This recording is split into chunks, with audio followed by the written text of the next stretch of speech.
Wild ambition, 1, moved to the point of showing tears in the corner of those eyes. The little boy wanted to say something more to show his gratitude when he suddenly remembered their own predicament.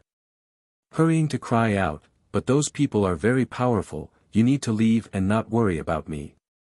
"No, my mother said it before that a man must know how to repay a debt. Little leopard, you helped me before so I must save you." In a forceful tug, Bai Xiachen didn't give any room for refusal and pulled the other boy along with him towards the doorway. "Little leopard, follow me closely from this point forward, I will take you away to safety." When Bai Xiachen reached the doorway, his steps gradually slowed to a tiptoeing pace for fear of disturbing anyone that might still be outside. However, his prudence was for naught because when he tried to push at the door to make a crack for peeking, he immediately discovered there's a chain locked around the knobs. Understanding the problem, he inhales deeply and musters up a force around the fingers. This time around when he made a push, the power he summoned instantly snapped the metallic chains on the other side. "Okay, we're good now. Come little leopard, we need to leave this place." Scurrying about from one point to the other, the pair were able to make great progress in this dark place due to Bai Xiachen's exceptional memory. When he was being brought to the altar room, the little steam bun made sure to memorize the directions, so this was just him recollecting his previous steps. "Who is it?" Just then, a petite voice suddenly came from the rear and causes the leopard boy to fall into panic on that cute little face. "Don't be afraid, I said I'll protect you." Patting his friend's shoulder, the little steam bun promises with an air of assurance. Perhaps it's the way he spoke, or just the way he acted, but it did manage to calm the frightened boy's heart. Turning around, Bai Xiachen confronts the group that has caught them from behind. It's a bunch of ladies, all scantily dressed with barely any clothing covering their body parts aside from the crucial two parts. They were all eyeing the two boys with sharp looks like they're very unhappy right now. "We're only passing through, can you beautiful sisters let us pass?" All bright and innocent, Bai Xiachen does his usual talk of persuasion. Under normal circumstances, this effort to charm the female sex would have worked without problem, however, this was the Sky Clan. These boys, weren't they the ones brought back by Lady Mei Ling before? One of the maids apparently recognizes the two and pointed this out. If I remember right, Lady Mei Ling should have fed them some sleeping drug. How did they wake up so early? No matter, they're caught now so they can forget about escaping. No one runs from our Sky Clan. That said, the group of ladies promptly charged with their blades drawn. Beaming with a sharp light at the open hostility, Bai Xiachen rapidly pushes his friend further back to make some space. "Do you think I would be afraid of you people when I'm the prince? I will protect mother in the future so you're nothing to me." Wild ambition, 2, a formidable force has now exploded out of Bai Xiachen's tiny little figure, causing even the air around himself to gush outwards like a hurricane. Boom! Under that torrent of wind, those who attempted to approach the boy were knocked away instantly, giving the little steam bun the opening he needed to grab the leopard boy's hand to make a mad dash for the other way. "Little leopard, let's go." At the main gateway of the Sky Clan, Di Tsang's dark gaze continues to scan the area until his sight fell upon the torrent of wind blowing up from afar. Xiachen. In a flash of purplish light, his body shot towards the epicenter of this event. When he arrived there's already nothing left, only rubbles and a bunch of maids constantly groaning from the pain and the occasional blood puking out of their lips. "Speak, where is my son?" Coming before one of the injured, Di Tsang harshly glares down at the lady who's barely able to look up. They've left." The maid squirms once her sight clears up a bit and recognizes the frosty look coming down at herself. "Where did they go?" he asks again with a totally unreadable face. I didn't see clearly, there were too much sand and wind, so by the time I came back to my senses they were already gone." The maid trembled as she answered, her heart filled with endless terror when she noticed what the man was doing. Di Tsang have already raised his hand by then, and from it was a purplish flame. When he released it, the fire instantly engulfs the injured here and slowly melted their flesh and body away like magma meeting rock. Sire. A group of demons also gathered due to the noise, their bodies kneeling to await their next order. I don't care if you turn this valley upside down, go find my son. He shouldn't have gone too far. Cocking a cold smirk over what he's going to say next, as for the Sky Clan and its members, leave none alive. They can pay with their blood for making a move against my son. Under normal circumstances, Di-san wouldn't even need to make such a huge scene about finding the boy, he could have just used his nose to track the scent. Unfortunately, there are various obstacles here stopping him from doing so. The main one being the differing laws governing this pocket dimension, it's affecting his ability to smell. Of course, the Demon King here was well aware of this fact and deliberately gave his own son a beaconing charm. It's so he could tell where the boy was at all times. Sadly, the little rascal actually lost the damn thing, forcing Di-san to do all this for a simple rescue mission. Yes, sire. Bowing their head, the demons promptly spread apart in every direction without looking back. At the higher parts of the valley, Bai Xiachen and Little Leopard had just ran out of breath from running so fast out of the settlement. They're tired but relieved at the same time. It's strange, the commotion I made should have alerted those from the Sky Clan, why aren't they coming to catch us? Wrinkling his lovely little brow, Bai Xiachen mutters this to himself in confusion. But since he couldn't understand the reasoning, then he's not going to dwell on the matter. Instead, he makes a brilliant warm smile at their own fortune and rolled with it. Wild Ambition, 3, Little Leopard, we are safe now. The leopard boy blinked and blinked before responding, thank you. Don't thank me, before it was you who helped me when I was hurt. Patting the other side like he's some sort of adult, Bai Xiachen starts getting ideas again like he usually does. This place is too unsafe, why don't you come with me? I can't be at ease leaving you here alone once I leave this place. There's shock on the leopard boy's face, but more were that of surprise and happiness. Almost choking due to the tears that swelling up, you would take me in? Bai Xiachen gives a heavy nod, my mother is a very good person so I'm sure she would love to have you around, don't worry. Do you like your mother very much? Seeing how the little steambun would always genuinely smile when mentioning Bai Yan, the leopard boy unconsciously began to envy him. It couldn't be helped. Since his birth, this kid has always been alone without any supervision or family. To finally have a grasp of what it means to experience kinship was something entirely new and enticing for him.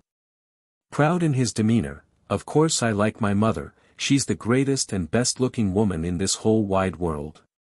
She's gentle and kind and the sweetest person you can find. It's the very reason why I came here, it's to enhance my own strength so I can protect her from those mean people who wishes to harm her. Then do you not mention anything about your father/my father?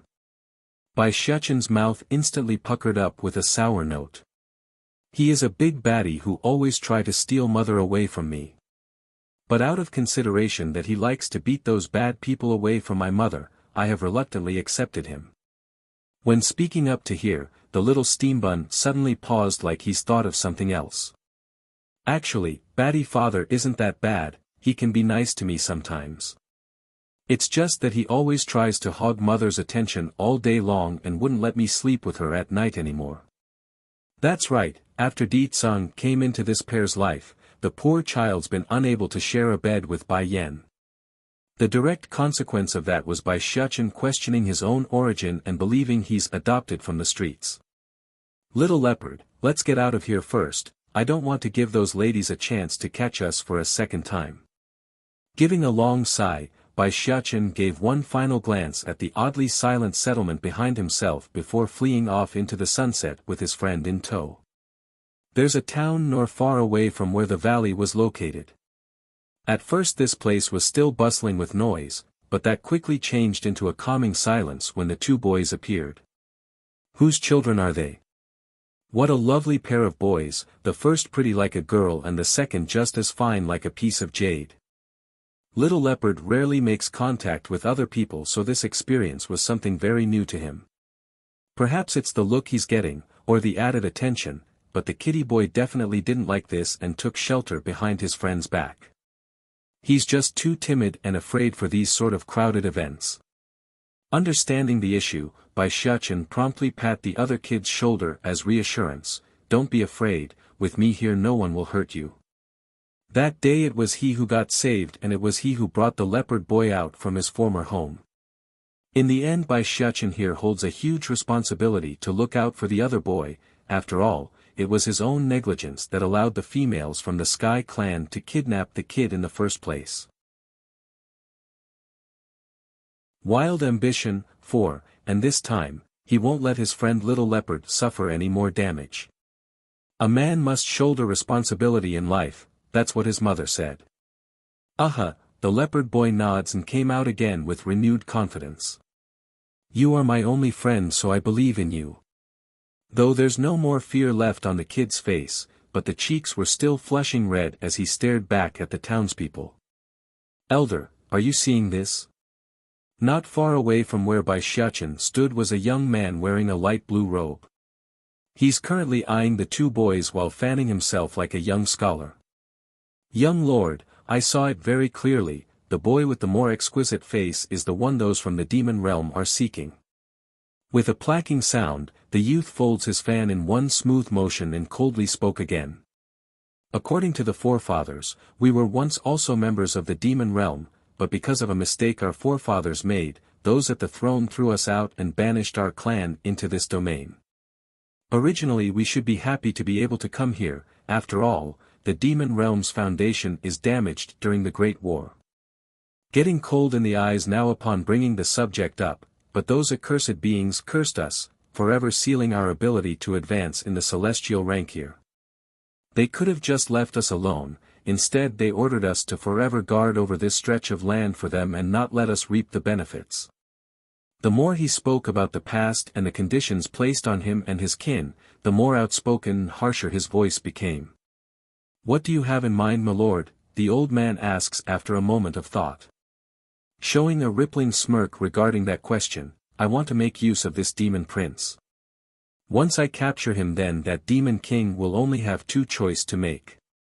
First is to release us from this prison, then it's to hand over the throne to me and break the limit on our bodies." Showing hardness in the eye, the youth flicks open his fan again using that expressionless face. "Young lord, what plan do you have in mind?" At first the senior that's with the youth was stunned by that proclamation, but he quickly came back to his senses after weighing the cons and pros. It's true, forcing someone to do their bidding would be difficult, but it's not entirely impossible. They do have their method, and as it so happens, they have it right here in their hands. If he loses his memory, then wouldn't it be easy to control him? The youth sneers, "Our Zhang house's forefathers were stupid. I'm not going to be like them, guarding this domain just because others told them to." The old man's heart trembled then. For some unknown reason, he couldn't help but feel uneasy when listening to his young lord's words. "My lord, shouldn't we let the chief know first?" "No need." The young man shows a dark look, "That old thing is so cowardly, he will only hinder our plans and get in the way. If you want our demon wolf clan relive its glory days again, then follow my orders, I will lead us to greatness." Wild Ambition 5, while the two were scheming behind their backs, the leopard boy himself was busy scanning the streets with curiosity in his eyes. Everything was new to this young kid, and like any child, the fanciful and fun things are always the most eye-catching. However, when his sight fell upon the two figures in front that staring straight at himself, he immediately shrank his neck in and snuck behind the little steam bun again due to the anxiety he felt from the unknown. Looking up at the intervention, Bai Xiaochen's brow began to furrow inwardly as he asked, "Grandpa, uncle, do you need something?" With a fake smile, the young man makes a greeting gesture, "Greetings, Highness." Blinking his eyes in surprise, the little steam bun quickly follows up, "Do you know me? We are members of the demonic wolf clan and subjects to His Majesty. Under the king's order, we have been instructed to search for you my prince and to bring you to our home so news can be passed along to his majesty. Since the tone sounded sincere in the fact that the other side's also a demon, Bai Xiachen didn't question the truth in that statement. Batty father is looking for me? Oh, it's all my fault. I lost that beaconing charm when I got injured last time and still can't locate it. If you are acting under Batty father's instruction then go ahead and inform him, I can wait at your home until then. Normally he would reject the offer, but since he's afraid of Ditsang being worried for himself, the kid finally nodded and said yes. Please your highness, this way. While under the cover of his own bowing head, the youth smirks at his own success. Reaching out to hold his friend's hand, come little leopard, we will go with him. Oh yes, prepare some food for my friend, he likes to eat meat. As you wish my prince. Zhang Yu, young wolfing, cups his hand in compliance. The elder on the side had wanted to say something here but ended up sighing in the end. He knew his words won't change the young wolfing's mind. Oh forget it. The young lord has never been one to admit defeat before others, even if it means using underhanded methods at times. Such a personality won't be persuaded just because of caution. Bai Xiachen didn't think so much, he's too full of joy to worry about a trap being laid before himself. To the demon prince, he's all about leaving this secret domain once his old man comes. By then, he could run back to his mother and be the good little son that he was. An involuntarily smile blooms out of that face, those eyes full of laughter at the thought. Zhang Yu continued to walk in front right now. To this young wolfing, he's unable to keep his happiness contained at this point because he could already see himself basking in glory. That demon king loves his own son so much, that's why he's going to give me everything I demand of him. The Wolf Manor. Where's our room? The little steam bun briskly asks after stepping through the doorway like he owns the place. Zhong Yu's scheme, 1, yes highness, I will have the maids ready the rooms for you. Please come with me first. Zhang Yu signals the old man behind himself while he himself led the two boys away for the temporary guest rooms. The old man naturally knew what that look meant. After a moment of musing, he immediately walked in the opposite direction to carry out the plan. Uncle Wolf. Bai Xiachen suddenly stopped, when will my father come? This careless and unthoughtful question actually scared the daylights out of Zhong Yu. The young man thought he's been discovered so he began to tense up. However, he quickly realizes it's his own guilt that's playing here and his rattled nerves soon settled down. I'll send someone to inform the king right away. I believe it won't be more than a few days before he comes. Grinning with a huge smile at the news, then that's great. I hope Uncle Wolf isn't trying to deceive me just because I'm a child, otherwise my mother will be very angry. Just so you know, even my batty father will get scared if she's like that.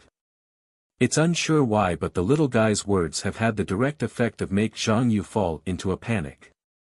He's sure that his lie has worked, and that the prince didn't suspect a thing. Yet why? Why does he have such an ominous feeling? Awkwardly laughing like he's trying to shirk off the unease, the young wolf attempts to move the topic along. Don't worry prince, no one here will dare to or be able to deceive you. I'd still like to trust Uncle Wolf. The boy's returning smile seemed very innocent and very true. Uncle, I'm starting to feel tired so don't let anyone come disturb me later when I'm resting. Oh course your highness. Complying by lowering his head, one only needs to take a peek to discover that insidious light in those eyes of this wolfing. Done with that, Bai Xiachen turns back to the room in question. He didn't make up the part about wanting to rest, so when he pushed open the door, the first thing he did was to close it and get on the bed. With the blanket reaching all the way to his face, the kid appeared troubled with worry. Will mother find out since I lost the beaconing charm? She must know if batty father knows. Oh what to do, mother must be so worried about me. I better be good and wait for batty father to come pick me up so I can go back as soon as possible. I miss mother's scent so much, I want to go back. No. Shaking his little head like he's trying to throw away the thought, I'm not free anymore, I must learn to be independent. Only by being an adult then can I protect mother. It's then the door to the room was suddenly pushed open and in came a maid. The girl carried a tray with a bowl of soup that she placed on the table. Prince, I've come to bring you soup. It's the young lord's instruction because he's worried about you being hungry. Please enjoy while it's hot. Although Bai Xiachen did give explicit instruction not to be disturbed, but he's a good child. As per Bai Yan's teaching, those who offer kindness must be returned with kindness, hence his lovely smile at the servant girl. Thank you, sister. The maid's face went red from blushing. She's been thoroughly won over and germinated by the kid's adorableness, so it took her a good while to come back to reality. Moments later when he was left alone again, Bai Xiachen didn't hesitate and quickly came before the table to get his first whiff of the delicious-smelling liquid. However, right as the drool was coming out, his nose immediately picked up another scent in here and that caused his face to sink into a scowl. Zhong Yu's scheme, 2, squeak with creaking of the door for the second time today, the young man known as Zhong Yu steps through. When he saw how ugly the kid's expression was towards the filled bowl of soup, his face instantly sank from the picture. My prince, this soup, is it not to your taste? Squinting up his eyes, Bai Xiachen began examining the new entry up and down like he's thinking of something and on what his next course of action should be. Under that scrutinizing gaze, Zhang Yu found himself starting to tense up in fear. What's going on? Did this kid figure it out? No. It's impossible, us demon kin have no knowledge in regards to alchemy, and this Dan pill is something I bought from a human years ago. That person said it can make the taker lose their memory, so the prince couldn't have known the soup is drugged. Half a minute later, Bai Xiachen's boisterous laugh suddenly broke out and brought the other side back to attention. Of course not, Uncle Wolf, how can I refuse your good intention? Picking up the bowl, the kid takes a big swing at the liquid and gulps down the entire thing in one move. When done, he didn't forget to wipe the corner of his mouth to emphasize how much he enjoyed the flavor. Seeing this, Zhang Yu inherently felt relieved and laughed aloud as well. Please get some rest, my prince, I will go down first and come back later to organize everything. All right, saying nothing more, the boy went ahead and turned to the bed again. When he did so, the little steam bun deliberately covered part of his mouth to hide that sneaky smirk he was making. It's unsure how much time has passed, but by the time Zhang Yu returned to check up on the occupant, he was already showing off his real face of cold light. Brother Yu. Coming up from behind was a young woman of similar age to the male. She's also eyeing the little boy currently sleeping on the bed with her own gaze. Is this the crown prince from the demon realm? He gives a slight nod as confirmation. Cece, you must remember, from this point forward you are his mother, and he is your child. Don't worry, brother Yu, fifth elder have already told me everything. Making a bright smile at the mention of their plan, I will do everything within my power to help you, you can be confident in my acting. Unbeknownst to the two scheming individuals though, the sleeping little guy had jerked so slightly due to their conversation. Nevertheless, the reaction was a brief one and quickly returned to the quiet state from before. Xiachen, wake up. Slowly opening his eyes with a frown, Bai Xiachen found himself being confronted with a smiling and tender face. It's that of a woman's around the age of 20-something, a young one and barely older than his own mother's. Towards the sluggish and silent stare from the boy, Cece's, wolf lady, reaction was to turn to the man behind herself for instruction. Understanding he should take the lead, Zhang Yu smiles and came forward. Xiachen, you were attacked before, so your memory isn't so good right now due to the injury. I am your father, and this is your mother, now do you know us? Bai Xiachen didn't answer still, only staring up at the man and woman standing there. Towards this display, Zhang Yu began to doubt himself and made a furrowed look. This shouldn't be, did the drug make the kid go stupid? It was supposed to only make him lose his memories, not wipe his mind completely to the point of damaging it. Exchanging a look between themselves, the wolf lady known as Cece went ahead to bring the little steam bun into a warming hug. It's the type of a kind mother's embrace, which was exactly what she's trying to go for. Zhong Yu's scheme. 3. If you don't want to call us father and mother, then that's fine, you only need to remember we're your family and that's enough.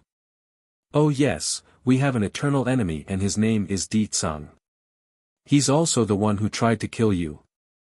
Lowering his eyes to hide that frosty glint when they said that, it's obvious by Xiaoqin's will to murder these lying bastards has been lit.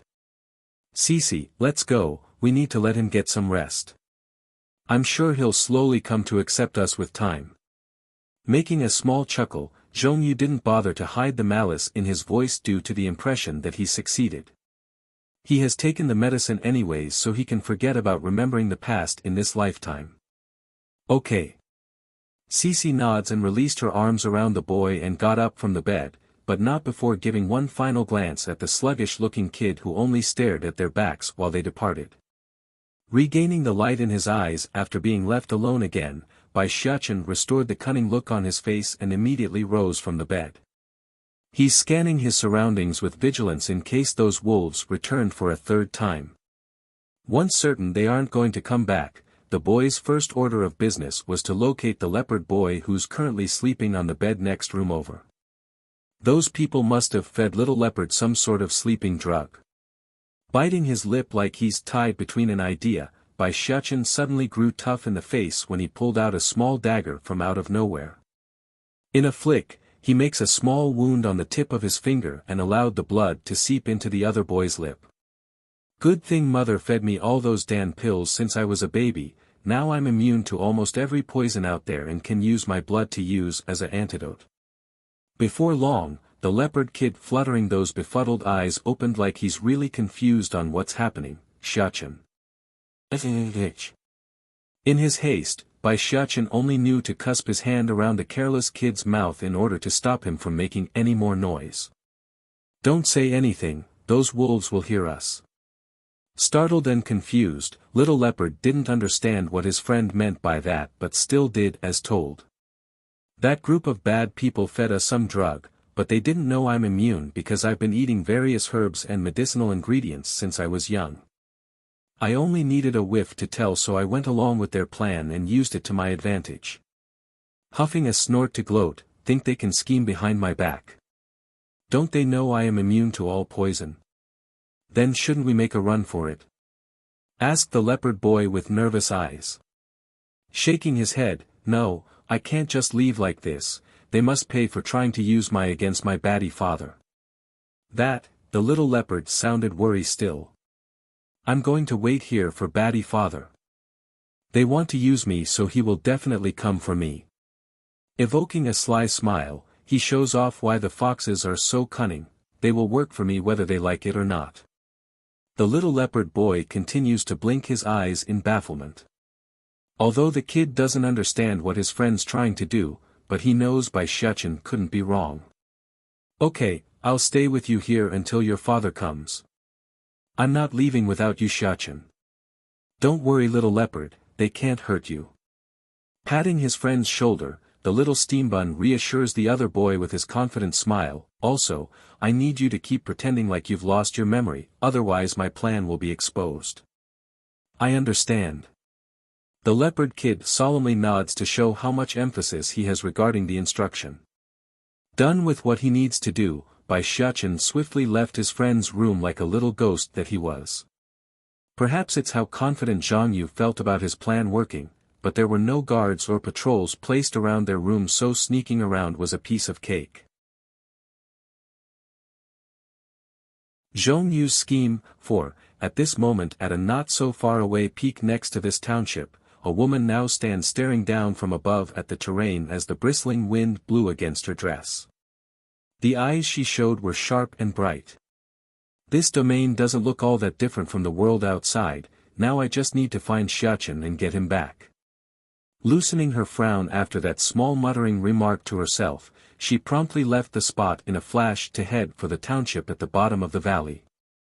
Meanwhile, at the same time this was occurring, Di Tsang was currently acting increasingly more annoyed as he sat on the throne seat in the Sky Clan settlement. Is there still no news about my son's whereabouts?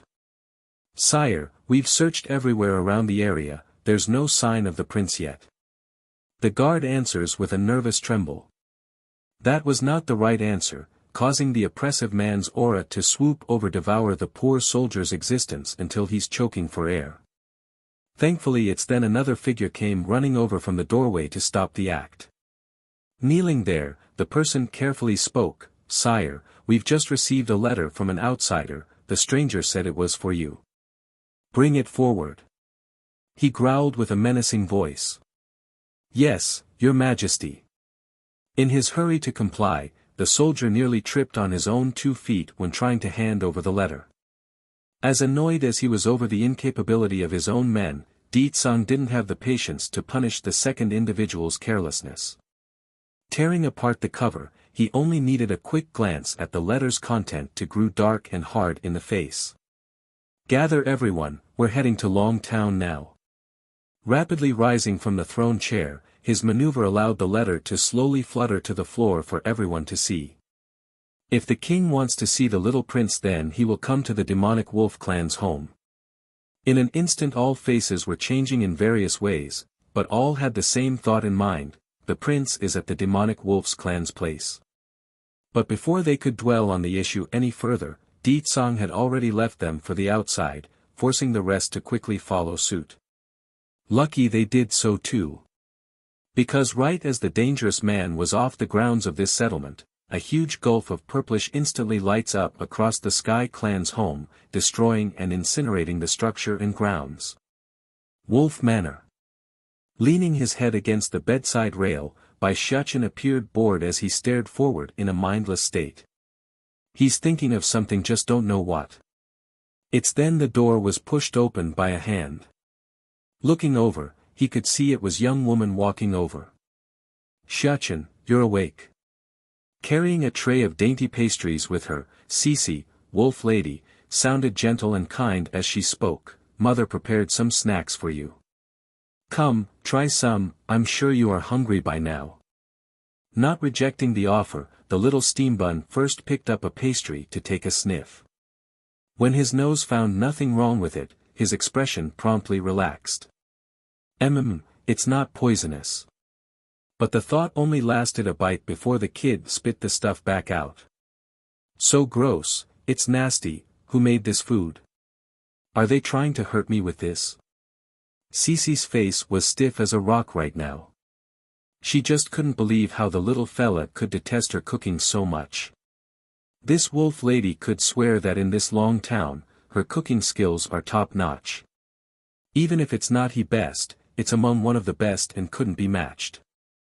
However, one good thing did come out of this for her, and that was Bai Shichen's willingness to speak.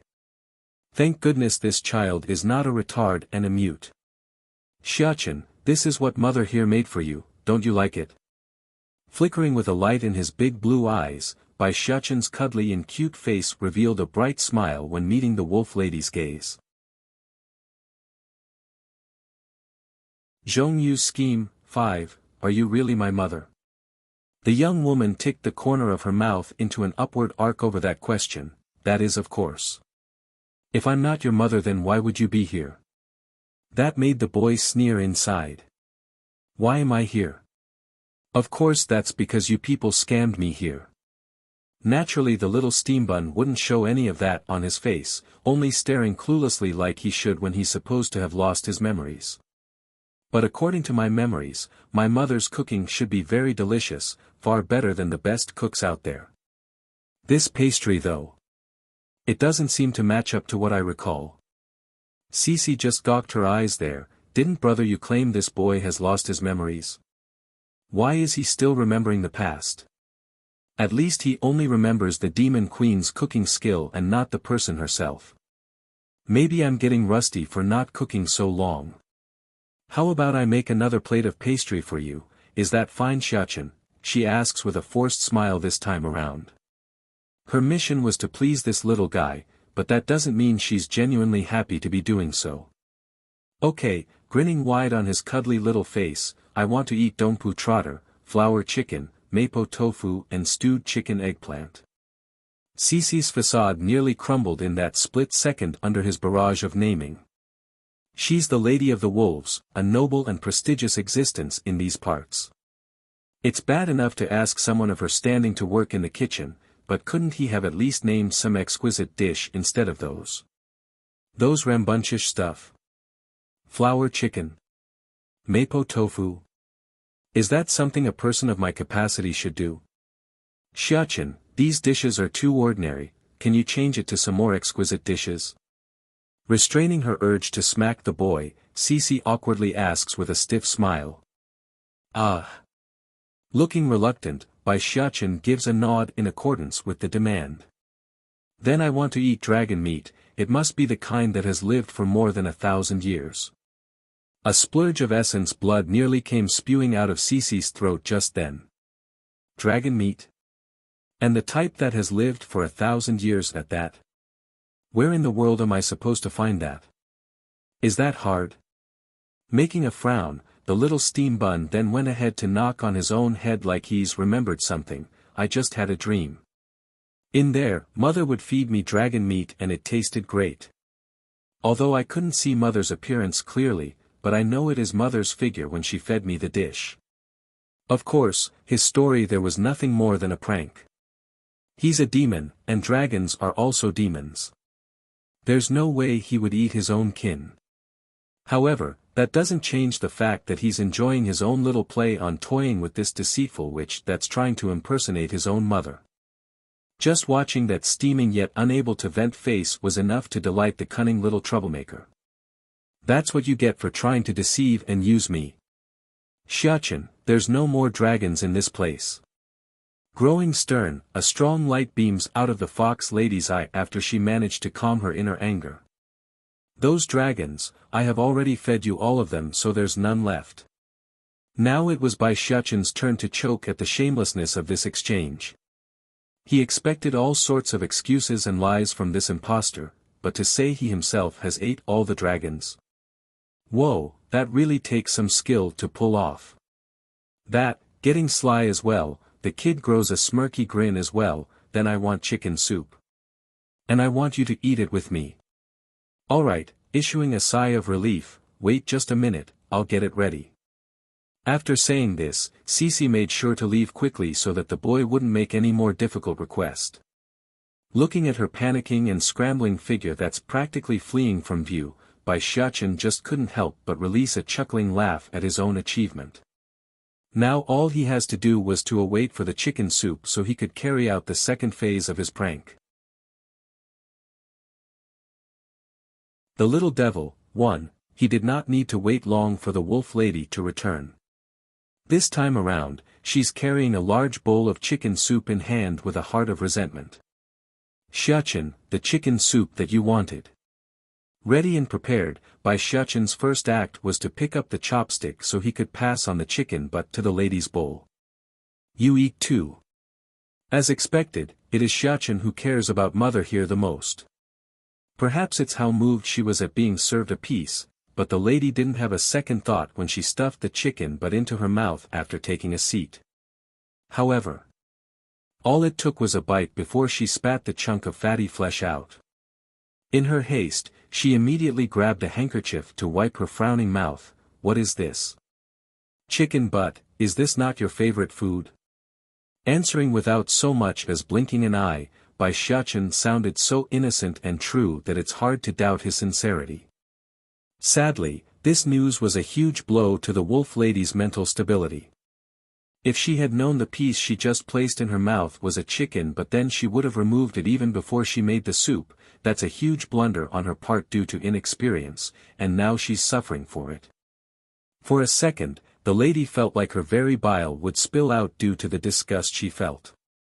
Mother, you have changed. Bai Xiaqin's little mouth had curled into a displeased pucker like he's about to cry. You used to like eating it a lot, is it because I'm the one who gave it to you that you are vomiting? Pumping a twitch in the corner of her mouth, how? How could that be? Then why did you spit it out, Mother? Asked the boy with a layer of water filling his crystal-like eyes. Inhaling deeply knowing she's been cornered, Cece knew she had no choice and slowly picked up the chicken but again with her chopstick. When those fingers felt the resistance from the clamping force she herself applied, the lady could already imagine the puking image in her mind. But still, she stuffed it into her mouth in one forceful chug and swallowed. That was it, that's the last straw. Grabbing her handkerchief, Cece literally covered her mouth and fled for the outside due to the horrific sensation. When her figure disappeared completely, the laughter of the boys chuckling could still be heard throughout the room. This is just the beginning. If you people dare to impersonate my family, then you can forget about having it easy. Then, as if to add salt to the injury, Bai Xiachen went ahead to take a sip of the soup. Unfortunately, he too had made a mistake and found the flavor disgust, forcing him to spit it back out like a shooting fountain. It's no wonder she puked. This is so nasty, it's hundreds of times worse than mother's cooking. Done with the goofy prank, he decides to just leave the mess for others to clean and took his place back in bed. Within the courtyard of the Wolf Manor, Cece had just finished running out of the guest rooms where she found a quiet corner to throw up. She's still trying to reach down with her fingers to force everything back out from the throat. Cece. It's exactly then that a familiar voice came from behind. When the lady recognized who it was, she immediately reached out to grab at the man's sleeve. Brother, you, that child, he is the devil, he is the devil. Cece, what are you going on about? He frowned and swipes the hand away with impatient clear in his voice. Brother, you, I don't want to be the child's mother anymore, he is a little devil. If I continue then I will go crazy. She's now hissing hysterically like she's about to lose her mind. I've already informed the king that his son's here. The person will be here soon. What do you expect us to do if we give up on the little prince? Are you trying to destroy our demonic wolf clan? The little devil, too, Zhang Yu's tone was strong and powerful, forcing the wolf lady to cower down and not say another word. Enough, go back and please the boy like you're supposed to. Also, drug his food some more, I want to make him completely obedient to me for use. He orders with a frosted tint in those eyes. Almost sobbing in her voice now, brother, you, that boy, did he really lose his memories? You think I'm wrong? That drug is something I tested before, there can't be any mistake, nor will he remember anything from before. The young wolf said it with such assurance that he could literally fool himself despite it being a lie. On the other hand, the wolf lady just felt wrong about all this. Sure, she submitted and won't object anymore, but the aching suspicion just won't leave her heart. Then what about the other child the prince brought along? What should we do with him? Don't worry about him, I gave the kid the drug as well just to be on the secure side. He's not going to a hindrance. This left Cece rather puzzled, but why don't we just kill him then, why bother making him only have amnesia? Snickering deviously, did you not see the leopard kid's talent? Our demonic wolf clan is in need of talented people right now. If we have that boy trained then it won't be that far off before we get a useful pawn. Making an astonished face of enlightenment, the wolf lady now looked on at Zhong Yu with admiration. She's feeling rather ashamed of herself because these are the sorts of things that would never cross her mind. I understand then, brother Yu. No matter how terrible and evil that little devil is, I'll do my best to please him. I'm glad you understand. A heaviness lifts off from the young wolf's heart over that promise. Crossing the hands behind his back like he's some sort of experienced elder, it won't be long now, Cece, our time will soon come and the glory days of our demonic wolf clan will return. Good thing that old man isn't at home, otherwise my plans will be extremely difficult to carry out. He's always so timid and afraid, nothing like me at all. Next couple of days. The atmosphere around the Wolf Manor has completely changed from its previous peaceful nature and became an explosion of commotion. Toying with the wolf lady had only been just the start of the little steambun's devious scheme, he had plenty more to do. First was to burn the entire kitchen down, forcing the household to turn to the outside restaurants for food. Then came the treasury vault here. Just like how he tortured the 3 elders of the Holy Land, Bai Xiaochen directly raided the precious items held in there before completely burning the segment of the manor down to a crisp. There's nothing left by the end of it, only a roasting smell in the air and the charcoal remains of the structure. It's not good, brother. You. That kid burned down father's treasury vault. Bang! Zhong Yu was just in the middle of enjoying a fine cup of tea at the restaurant when he overheard the panicking cry of the wolf lady. Dropping the porcelain in his hand, "What did you just say?" "That kid burned father's treasury vault." Sweating and anxious in her voice, "What should we do, brother? You? Father definitely won't forgive us once he finds out after returning." Returning from his initial shock after a moment of processing, a ruthless determination flashes in the man's eye. "If I can be the king of the demon realm, then what does a few treasure matter? I can gather everything for him again at a later date." The little devil, 3, yes, as long as I become the demon king, then what else can I not get in this world? You don't need to come tell me these things in the future. Oh right, what's the situation with the drug I've tasked you with giving him? Zhong Yu asks after prioritizing which was more important.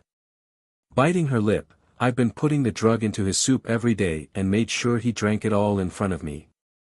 I believe the toxin might be producing some unintended side effect, perhaps that is the reasoning behind his loss of control and violent behavior."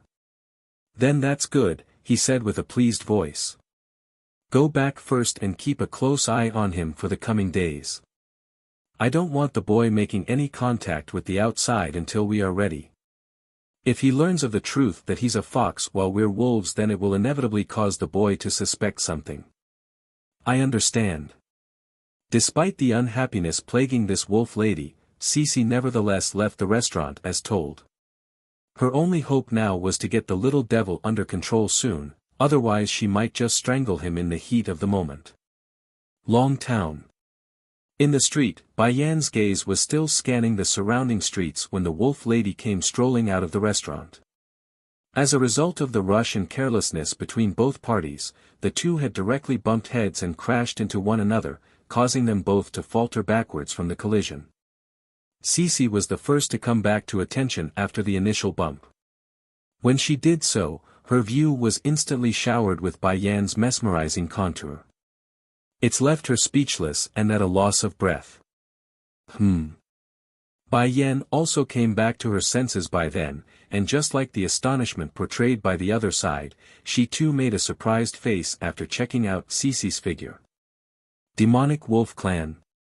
Cece's body quivered at being pointed out. If it was her own kind who saw through her background, then it's still understandable, but everyone here in the secret domain are capable of hiding their scent and aura, making this very abnormal. "You are?" she asks with a furrowed frown. Controlling her expression, Bai Yan speaks, "Before I came here, First Elder had told me about your clan. He said there are those who've been exiled to the secret domain as punishment and made to guard the place, and your clan is one of those guilty groups, is it not?" Giving a pause to think before continuing, "Is your clan chief called Zhang Chongqing?" The demonic wolf clan has always been ambitious even before their banishment, the only exception was this Zhang Chongqing. As a result, the person who was still a young lad back then was made the clan chief due to his timid nature. "Yes, Zhang Chongqing is the clan's chief and my father." Showing a smile now, Cece felt more at ease since she didn't feel any hostility from the other woman. "May I know who you are, miss?" "I only want to ask you one question, have you seen Ditsang?" "Ditsang?" Showing surprise on her face, Cece almost questioned her own ears for a second there. Who exactly is this woman to address the Demon King by name? "And your relationship to the king?" "Oh, I'm his wife." "Oh, I'm his wife." This sentence was like a heavyweight smash hitter, causing the wolf lady to become disorientated due to this overwhelming piece of information. Is this woman the king's wife, the mother of the prince? What am I supposed to do? The prince is still at home and I'm impersonating the queen. The little devil, 4, casting her eyes downwards in order to avoid eye contact, my apology, but the king is not at this place. Your Highness should go look elsewhere if you wish to find him. Even if the panic in her eyes were only a glimmer of a flash, it's still not quick enough to escape Bai Yan's sharp attentive gaze. Giving a quiet nod of suspicion, okay, I won't trouble you then. If there's a message from Di Tsang though, remember to let me know. When her words fell, she immediately made a turn to walk the opposite way. However, if one paid closer attention, they would easily recognize how slow her footsteps were, unlike before where it's at a pacing speed. Sure enough, when Cece made a run back to inform her accomplice, Bai Yan's head had come around to watch where she went. This demonic wolf clan, something is not right with them. Suddenly, a small hand reaches out and tugs at Bai Yan's sleeve from the side. Looking down, she could see it was a young boy, but that face was as beautiful as any little girl and more. Is what you said all true? You are the demon realm's queen. Blinking that eyelash, the young boy asks with carefulness in his tone. She nods. Do you know something, little boy? Based on the kid's gaze alone, she could already tell he has something to say. Nodding desperately, little leopard went right into the important bit. If you are the demon realm's queen, then you are Xiaoqin's mother, right? Clenching up in her heart, Bai Yan instantly grasps onto the child's shoulder because she knew her chance was here. Have you seen Xiaoqin? Where is he? Giving a glance towards the direction of where the wolf lady departed, those people tricked Xiaoqin and I into coming here, then they gave him the drug to lose his memories. Thankfully he didn't fall for their plan. Now they're shamelessly claiming to be his parents. The last bit of that explanation made Bai Yan's fist clench even harder. You say those people, are you referring to the demonic wolf clan's member? Yes, it is them. Those wolves not only pretended to be Xiaoqin's parents, they also said the demon realm's king is his worst enemy after believing he's lost his memory. Biting his little lip, the boy tightens his grasp around Bai Yan's sleeve like he's afraid she might not believe him. Xiaoqin said he wants to see the king, that's why he stayed at the Wolf Manor. Auntie, can you help get him out of there? I can't just leave him behind. A surge of anger erupts from the woman's chest as Cece and her accomplice came quickly out of the establishment during this timing. When they saw it was Little Leopard standing next to Bai Yan, the wolf lady nearly lost her footing and crumbled to the floor. Zhang Yu didn't do so well either, but unlike the lady, he's more composed and hurried to drag the leopard boy back to his side before making a greeting. Your Highness has traveled far today, please forgive this boy's lack of manners. He's my son's playmate, so he might have done something he didn't mean to.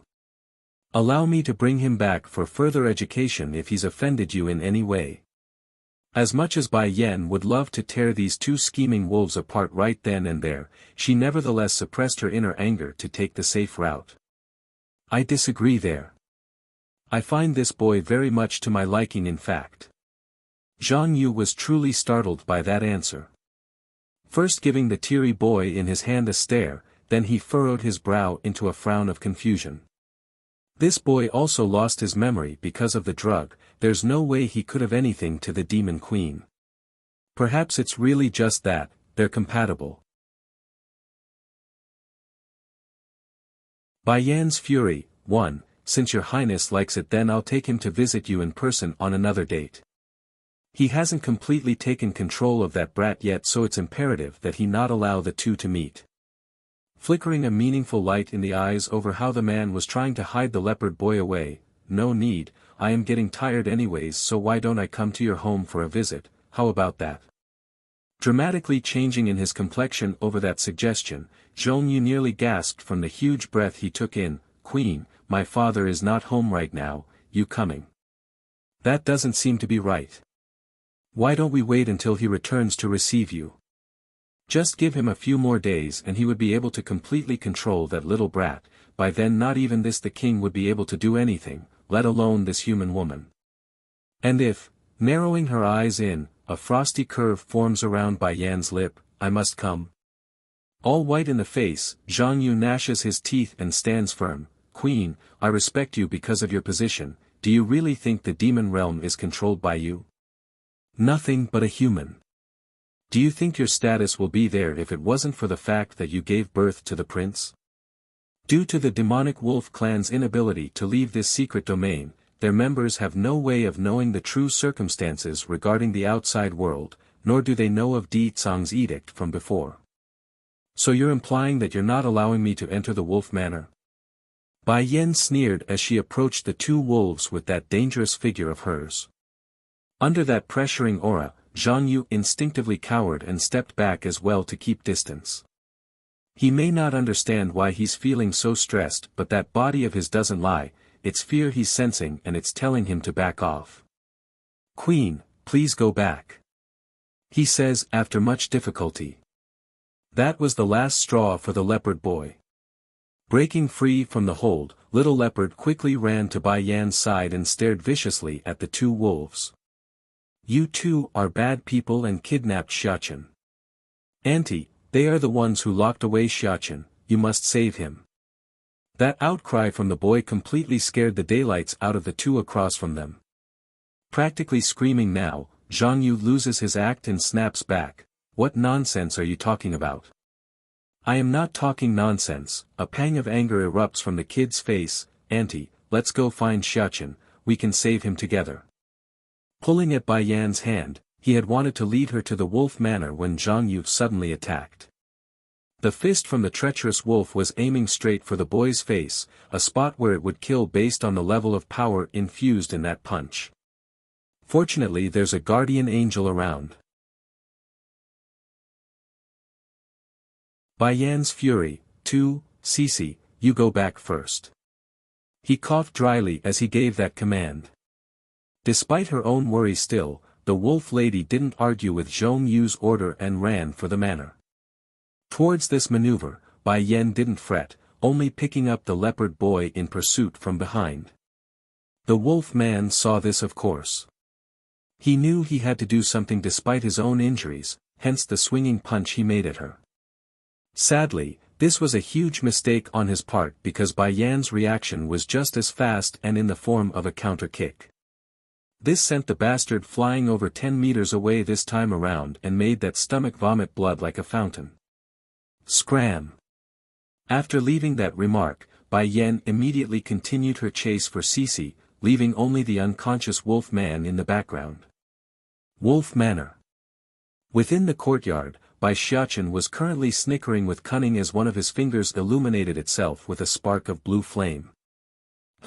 Where should I set fire to this time? He mutters carelessly as his free hand rubbed that little chin of his.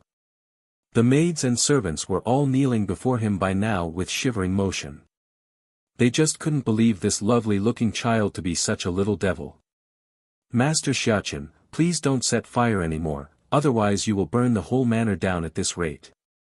Curving that smile into a cunning smirk, Bai Xiachen deliberately makes a disapproving face. "You will not let me go out to play, and now you won't let me set fire. What am I supposed to do here then? I'm bored and have nothing to do." "Master Xiachen, the one who won't let you go out is your father Master Yu's decision. It's dangerous outside. If we let you run around then those people who injured you will inevitably find you again." The maid quivered and attempts to persuade him with that point. Huffing a snort, "If you won't let me go out to play then don't get in my way. If you do then I'll burn you along with whatever I want to burn." The maids and servants quivered once again over that threat and exchanged various glances of fear between themselves. In the end they stepped back and left the boy to his own bidding. "Xiachen." Suddenly, a panicked voice came from rear side door right as the devilish kid was about to set another fire, causing that little face to collapse from disappointment. "What do you want this time?" These days he's been really annoyed whenever this wolf lady came over. It's like she's a heckling bat, constantly bothering him during his pranks. "Xiachen, come with me." Cece reaches out and wanted to pull the boy along despite not asking for permission or giving reason. This angered the little steam bun of course, which he avoided by sliding to one side using a quick step. Normally the lady would question why the supposed amnesia kid would react this way, but time was urgent and she didn't have time to dwell on the matter. Not knowing what to do, Cece did what came to mind and tried again to no avail. Listen to me, Xiachen, those people who harmed you is coming, we must go into hiding to keep you safe. Now hurry and come with me. I am your mother so I won't hurt you. She explains with panic showing all over that urgent face. Now that news wasn't bad at all, in fact it made Bai Xiachen light up with Li in the eyes, for he knew what's coming. Is Baddie father here? Pretending to be puzzled, you said those people harmed me, but there's no hatred between me and them, so why would they hurt me? Stumped by the logic, Cece began to ramble on the only idea that could sprout from that airhead brain of hers. That's because they found you cute and cuddly. They wanted to steal you away from me and your father, but we refused. How can we abandon you, Xiachen? That's when they got furious and attacked. They wanted to destroy you because they couldn't have you. Bai Yan's fury. 3, is it? Bai Xiachen's eyes were full of laughter after hearing that defensive excuse, but it didn't even compare to the beaming face he showed after catching a glimpse of that lovely red figure slowly descending from the air. Mother. Likely due to not being aware of the person that has landed behind herself, Cece actually believed the little rascal was calling out to herself and became warmed by the thought. It couldn't be helped. After this little devil came to their home, things haven't been the same. It's downright chaotic and a mess. It looks like my efforts have paid off. This little guy now knows what's best for him and accepted me in his heart. Just when Cece was getting jubilant over that idea, Bai Xiachen had already shirked off her hands to run past towards the doorway. This left the wolf lady completely frozen there. Stiffly turning around with those fingers still hanging in the air, what came into her view was Bai Yan's gorgeous contour. Before either of the girls could say another word though, Bai Xiachen had already thrown himself into those arms. Mother, I miss you so much, how come you didn't come find me earlier?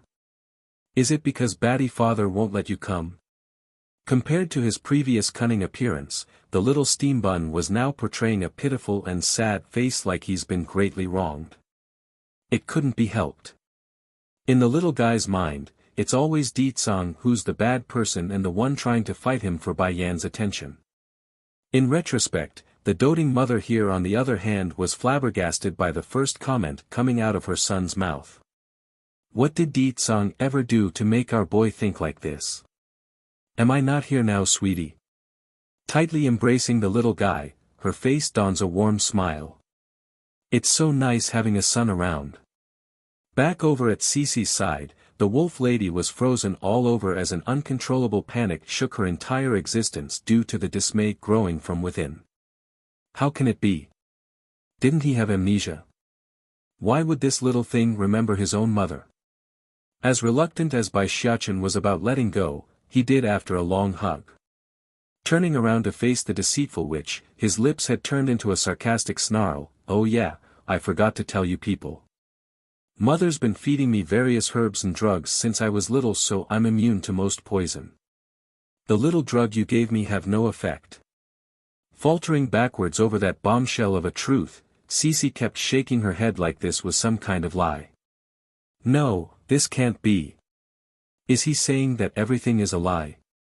The amnesia is a lie. No. Why are you doing this, why? She finally understood why the kid's behavior was so abominably horrible. It's because it's all a act. Puckering his lip to one side like it's something obvious, didn't you want to use me to deal with my baddie father? If so, then why wouldn't I use you to my advantage? Instead of me going to look for him, it's easier to just sit around and wait. With her finger pointed at the rascal, Cece found her tongue tied there. She couldn't utter a word against him as tear and despair slowly filled those eyes. Son, be good and wait here for me. Leaning downward, Bai Yan gives her boy a peck on the forehead to seal the deal. Bai Yan's fury. 4. Under Bai Yan's oppressive and nerve-wracking stare, Cece instinctively cowered backwards and became too afraid to meet that gaze. Even worse, the lady had no more room to cower because there's a huge chunk of all behind her back. Exactly then, right as the wolf lady's lost on what to do, her eyes suddenly caught sight of the familiar contour. Brother, you, quickly save me, this boy has been faking it the entire time. What? Trembling in his already injured body, Zhongyu fell over backwards from the loss of balance. He's absolutely white right now as he stared at the little steam bun in incredulous and disbelief. You bunch of dummies think I will be schemed against with your level of intelligence. I only used your plan to my advantage. Thankfully it's useful and mother came to find me like I thought. Despite the disastrous and destructive acts he's done so far like setting fire and stuff, he's behaving like a little angel while in Bai Yan's presence. How? How can this be? It's over, it's all over. I should have listened to father's words and kept to the stable life here. If I did then none of this would be happening.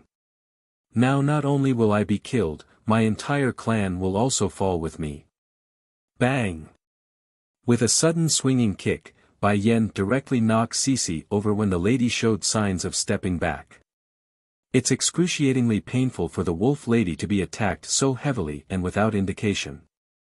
Sadly for her, Zhongyu seems to have no intention of saving her despite the bleak appearance. To the man, he only wanted to flee right now and save himself at this point. But right as the wolf man's about to sneak away while everyone's attention was preoccupied by his companion, Bai Yan abruptly shoots a glare behind herself and sends a beam of force into the man's ankle. And as if that wasn't enough to subdue the bastard, a powerful aura had come down from the front, crushing him and pressing that body down like a mountain. While Bai Yan and Bai Xiachen both noticed this behavior at the same time and looked over, the kid only showed an astonished face when his eyes fell upon that silvery-haired figure. However, the woman herself was a different story. When the husband and wife met and made eye contact, it was the male who first made a surprised look before turning it into anger. So, for a moment, those who are being suppressed actually thought there's a chance for them to live based on Di Tsang's reaction. This was especially true for Zhongyu and Cece. Perhaps the relationship between the king and queen isn't so good after all, otherwise why else would he be so mad? Is it Di Xiaowan? Asked the man with seething flames spewing out of that tongue. He's furious and didn't remember to catch his breath when speaking. Startled on her face, what? Bai Yan's fury, 5, is it Di Xiaowan who told you? Is it her who found a way for you to come here? I just knew it's going to be her when it comes to these things. When I get out of here, I'm going to break her leg as punishment. The anger was now seething out of Di Tsang's voice when he spoke, making him practically losing control. That stinking girl knows damn well how dangerous this place is, how can she let Yan Yan come? I'm going to make sure she learns not to cross the line again. Bai Yan narrows her eyes in over that mutter, Xiachen lost contact and you didn't tell me? And what of it that it's Xiaowan who told me? If it wasn't for her, I would still be in the dark. I knew it. This time I will make sure to beat her till she learns. While the man grinds his teeth in frustration, Bai Yan only snickered a laugh at her husband's childish behavior and reached over to choke him by the collar. In this moment all of the demons and people were dumbfounded by what they saw. How noble is the king! He's someone who would beat the princess if he wants. How can this human woman be so daring to treat the king in this way? It couldn't be helped that they would be so shocked. These demons stationed inside the secret domain have never left their homes for a long time now. It's normal for them to lack the latest news regarding the relationship of this pair from the outside. Di Tsang. Bai Yan spoke with flair all over her face, who did you say you were going to tie up and beat?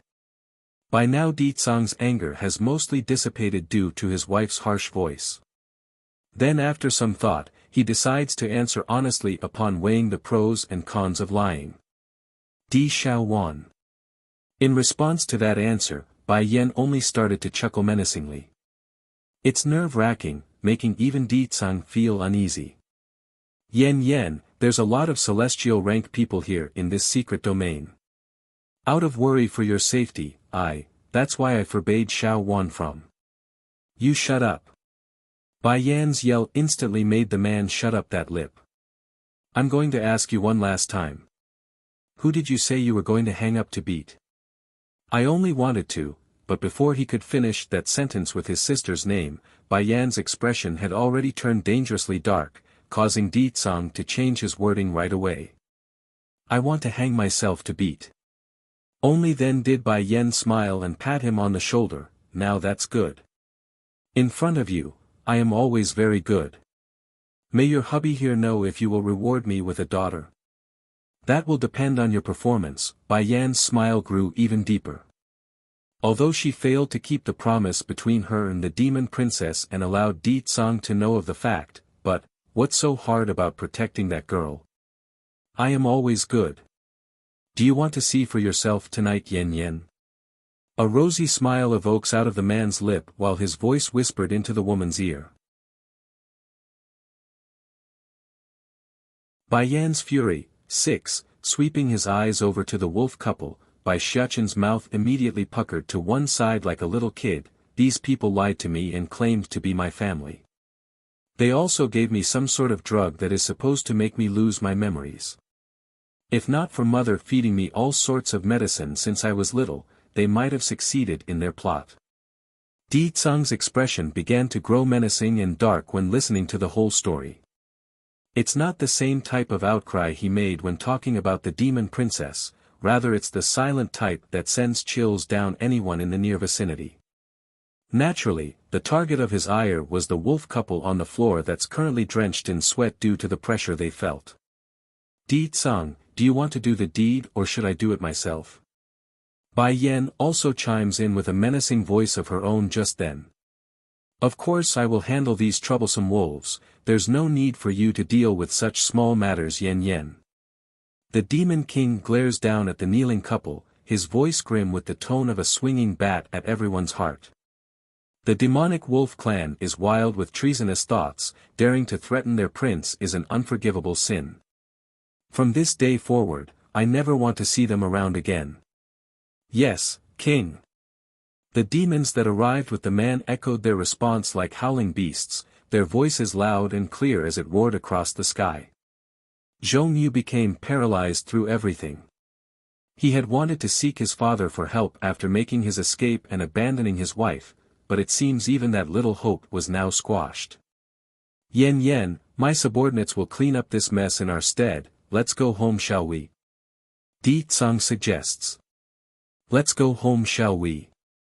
Tightly holding her son's hand, Bai Yan finally reveals a laxed smile after coming to this domain. Alright, let's go home. Mother, wait, Bai Xiaqin suddenly pushes the woman's hand away and ran over to the leopard boy's side. With a bright smile, little leopard, you come with us as well. The shy kid bit his own lip like he's uncertain, nevertheless he eventually spoke with carefulness in his voice, can I? Yes you can. There are many demons living in the demon realm, and no one will dare to hurt you there. I also have a cute little sister I want to introduce you. The little steam bun kept holding onto his friend's hand when he said all that. He's sincere and showed not a hint of lie on his outer appearance. Okay, little leopard finally nods, I want to leave with you. Ecstatic now in his mood, Bai Xiaqin drags his friend over to Bai Yan's location and began to sparkle in his big blue eyes. Mother, little leopard is a good friend I met while staying in this secret domain. I got injured and it was he who helped me. Can we take him away with us? Ruffling her boy's hair over how cute he's acting, Bai Yan just couldn't resist a chuckle. Of course, as long as you are happy my son. That's great. Hugging the woman's leg after getting the approval, Mother, I miss you so much during these days, let's not separate again. Okay, we won't separate again. How could Bai Yan not miss her boy during this period?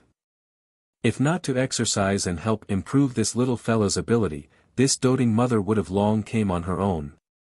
Meanwhile to one side, Di Tsang was currently stretching his face downwards from displeasure. Why do I feel like I'm only an extra whenever this little rascal is around? Yan Yan, I see your mental condition is not very good, let me take you back so you can rest first, okay? Bai Yan smiled deeply at the tentative care. I don't know what's going on but I've been very tired lately, it's good to have a rest like you suggest. Bai Yan's fury. 7. Even if she's a celestial rank cultivator, Bai Yan still requires rest like any ordinary person if they're tired. Sure, going for several months as a practitioner wasn't a big deal if they absorbed the natural energy in the air, but that would only alleviate the body's hunger and fatigue for an undetermined period of time. In the end, everything in existence requires rest no matter their strength or power. It's been like that for a while already. Nervously grabbing his wife's hand, Di Tsang's expression was filled with unease. Are you sick? Do you want me to check your pulse for a checkup?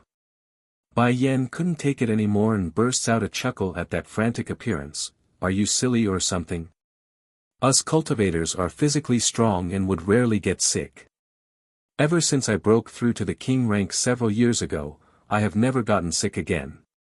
Just like how she doesn't need to eat, any virus or bacteria would be incinerated as soon as they come into contact with Bai Yan's body, hence the reason why ordinary folks would say cultivators looked like gods because of the halo glow coming out of their pores. What's more, this lady was already at the celestial rank, a genuine person who have stepped into the realms of what they could call a demigod both in terms of lifespan and strength. But, out of consideration for Di Tsang's worried heart, she nevertheless sighed and began to examine her own pulse. Next second later, her face froze like she's seen a ghost. What's wrong? Finding the increasingly tenseness in the air, the Demon King gulped and asked again like he couldn't control his own tongue. He's trembling and downright fearful of what the final answer would be. Please, Yen Yen, are you okay? You must tell me if you are sick. Inhaling deeply, Bai Yan took a moment to gather her composure after closing those eyes. Then with a trembling voice of her own, I'm pregnant. Yes, during the recent days, she's been incapable of focusing entirely like how she used to in the past. Whether it be making a breakthrough, or refining the Dan pills back at the Holy Land, everything was done with a sense of reluctance due to her mood. Bai Yan assumed it was due to the fatigue of course, she did run around a lot recently. What she didn't expect though was this news of herself being pregnant. To be clear, it's not that this woman was being careless about her own health. During the first pregnancy when she carried Bai Xiachen in her tummy, Bai Yan would always feel stuffy and with a loss of appetite. Now this time there's none of that, so of course she wouldn't think in that direction. What did you just say? Di Tsang didn't move, only standing there like a statue while his expression produced all sorts of colors like a rainbow. Ecstatic? Excitement? Disbelief? Regardless of what his emotions were over this explosive news, the Demon King only knew one thing, and that was he's going to be a father again. He couldn't be around during his wife's first pregnancy, but now he has a chance to make it for it. Bai Yan suddenly pats her own forehead with an upset face. I'm already 3 months into my pregnancy. If I match it up with the timing, it should be our first night together. Thank goodness I was able to withstand the lightning strikes when I made a breakthrough several days ago, otherwise this child would have been hurt. If she had known about her own pregnancy, then this lady would have made preparations ahead of time so the baby doesn't get affected. While the soon-to-be mother of a second child felt annoyed at her own carelessness, the father in this case only stood there with a goofy grin on that face. It's quite apparent this man still hasn't come back to his senses. Mother, it's then Bai Xiachen pokes his little head over, am I going to have a little sister? Bai Yan knocks the boy's head with her knuckle, and how do you know it's going to be a sister? I've told you before already. I had a dream, mother. I dreamt about my little sister. Although I didn't get a good look, but I'm certain it's my sister, a lovely and sensible sister. She's going to be the most beautiful little princess in the world. Bai Yan's fury. 8. In Bai Xiachen's mind, his sister would naturally be the best. Even if he exhausted all the adjectives in the vocabulary, it would be far from sufficient to depict his sister's excellence. Yen Yen. Not letting the mother and child to continue, Di Tsang suddenly exclaims after coming back to reality and firmly pulled his wife into his arms. Nearly trembling in his voice due to the overwhelming joy, this is the best gift you could give me. From now on and into the future, me and our son will do everything to keep our daughter and you from any danger. We won't let any harm come your way." Like a good little supporter, the little steambun hurriedly gnawed in agreement. "I am a man now, I will protect mother and my little sister. I won't let anyone harm you." Raising a hand to rub her still flat belly, Bai Yan's heart naturally melted away due to this pair of important males in her life. Back when she first gave birth to Xiachen, she was alone and up in the mountains with no one to help her during labor. At the time, she vowed to protect the newborn life no matter the circumstances, but now. Perhaps it's because of Di Tsang's presence, or her boy's promise, but she never felt so happy due to the strange feeling tingling inside. What's the phrase? She's not alone anymore. Yes. She's no longer alone. She has a family that would go through hardship and share in the happy moments with her. Congratulations, sire, congratulations to the future princess. Di Tsang's followers all kneeled again, their heads showing joy as well at the future baby that would come into this world. For the sake of our daughter, the attack on the celestial realm will need to be pushed forward. I will definitely give you and our daughter a peaceful world to live in, the proud man vows. I believe you. She believes in him, and believes that day wouldn't be too far off. Spirit Realm. Within a luxurious manner, Spirit Lord He Fei Xiang was currently staring down at a group of men whose strength are comparable to those of the celestial rank. However, the aura they gave off were somewhat unstable and odd in comparison to the real deal. Everyone, I'm sure you've all heard about my son's death at the hands of those animals in the human world not long ago. You're all gathered here today because I want to make an announcement. I've gotten word from a reliable source that Demon King Di Tsang is currently not inside the demon realm. Curving those lips into a dark menacing grin, without their king, those animals are not a threat. As for that demon princess, the girl only knows how to play and wouldn't be able to stand up against us, so. Narrowing his eyes in now, his voice grew cold and frosty. I've made my decision. Everyone is to follow me to attack the human world. I must get my hands on that miracle. By then, I won't even need the secret method in my possession to produce these fake celestial rank cultivators. Afterwards, that whatever demon king will fall like all the rest. Your subordinates will follow and obey. The crowd complied by making that answer like a booming speaker. Good. Chuckling like a snake, we will head out at the next light. I want the human world to be turned upside down. This time he won't just take the miracle, he's also going to get revenge for his boy that died out there. Regardless of those people being involved or not, it doesn't matter to this spirit lord, they are all going to die. Yes, my lord. Pleased by the loud response, He Fei Xiang didn't say more and turned for the room behind himself. However, unbeknownst to this arrogant man, a certain lady has been eavesdropping on the entire gathering event. It's Lu Qinyu, the spy sent by Bai Yan. Right now this lady of the spirit realm was looking terribly pale because this information must be passed on immediately. Once she figured no one was paying attention, the woman promptly made a run for the outside. Bai Yan's Fury, 9, Elder June. Lu Qinyu cries out to her trusted follower as soon as she's made it to her residence. There's sweat pouring out of her forehead as she spoke. Things are not good. Miss, what's going on?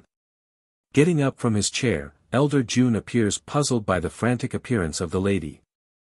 That man, he intends to attack the human world in person. I can already see the calamity and the destructive image. Go now, go inform the mistress. She must hide as far away as she can. Father's strength has reached the middle level of the celestial rank, so no one is his enemy now. If he really is set on a person, then there's no escape. The most urgent task is to let Bai Yan find refuge in the demon realm, only there will she have a chance. I understand then, milady, I will make a trip to the human world right away. Elder June didn't delay and began to walk towards the main exiting passage. However, right as the senior finished opening the door, he was shocked to find 2 guards already standing outside blocking his path. "Elder June, miss, we've been ordered by the Spirit Lord that none is allowed to go outside. Please return to your residence." "No one is allowed to go outside." Getting cold in her tone, Lu Qinyu lashes out by raising her voice, outrageous. "I'm sending Elder June out to buy me some goods for me, why are you not allowing him to go outside?" "Miss, this is the Spirit Lord's order, please forgive us."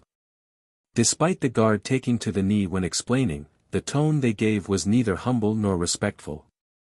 Now she's starting to sweat due to the panic she felt. Grinding her teeth in frustration, "I said it already, I'm only sending him out to buy me some goods, he will be back very soon. Now move aside and make way." Sadly, the mildly veiled threat in the lady's voice didn't make these 2 guards budge and remained like a mountain. It's no secret that Fei Xiang had recently given this lady great commanding power, but the Spirit Lord remains to be the head of this realm. The man's order comes first before everyone else, including the man's own children. "Miss." Seeing how Lu Qinyu's about to lose control on the suppressed anger, Elder June knew he must intervene. Pulling at her arm, he spoke just loud enough so the 2 men could hear, "It's only a small thing, we can buy it later anyways." That done, he immediately gave a signaling wink indicating they should move out of sight before further discussing the issue. It's definitely a smart move by the senior. If they had forced the matter and demanded to leave, then it would surely arouse the suspicion of the Spirit Lord. By then, not only would it not help the problem, it would only draw unwanted attention. "Fine," huffing a long breath, the lady turns without looking back, "We're going back inside." While the 2 occupants left of their own volition and didn't show any indication worthy of suspicion, the 2 guards still gave a distrustful stare in that direction. Then with a wave, they called for a 3rd person to come over and muttered something secretive into the newcomer's ear before running off again. Back inside her room again, Lu Qinyu paces back and forth. "What should we do now, Elder June? If something happens to the mistress, then no one can help us."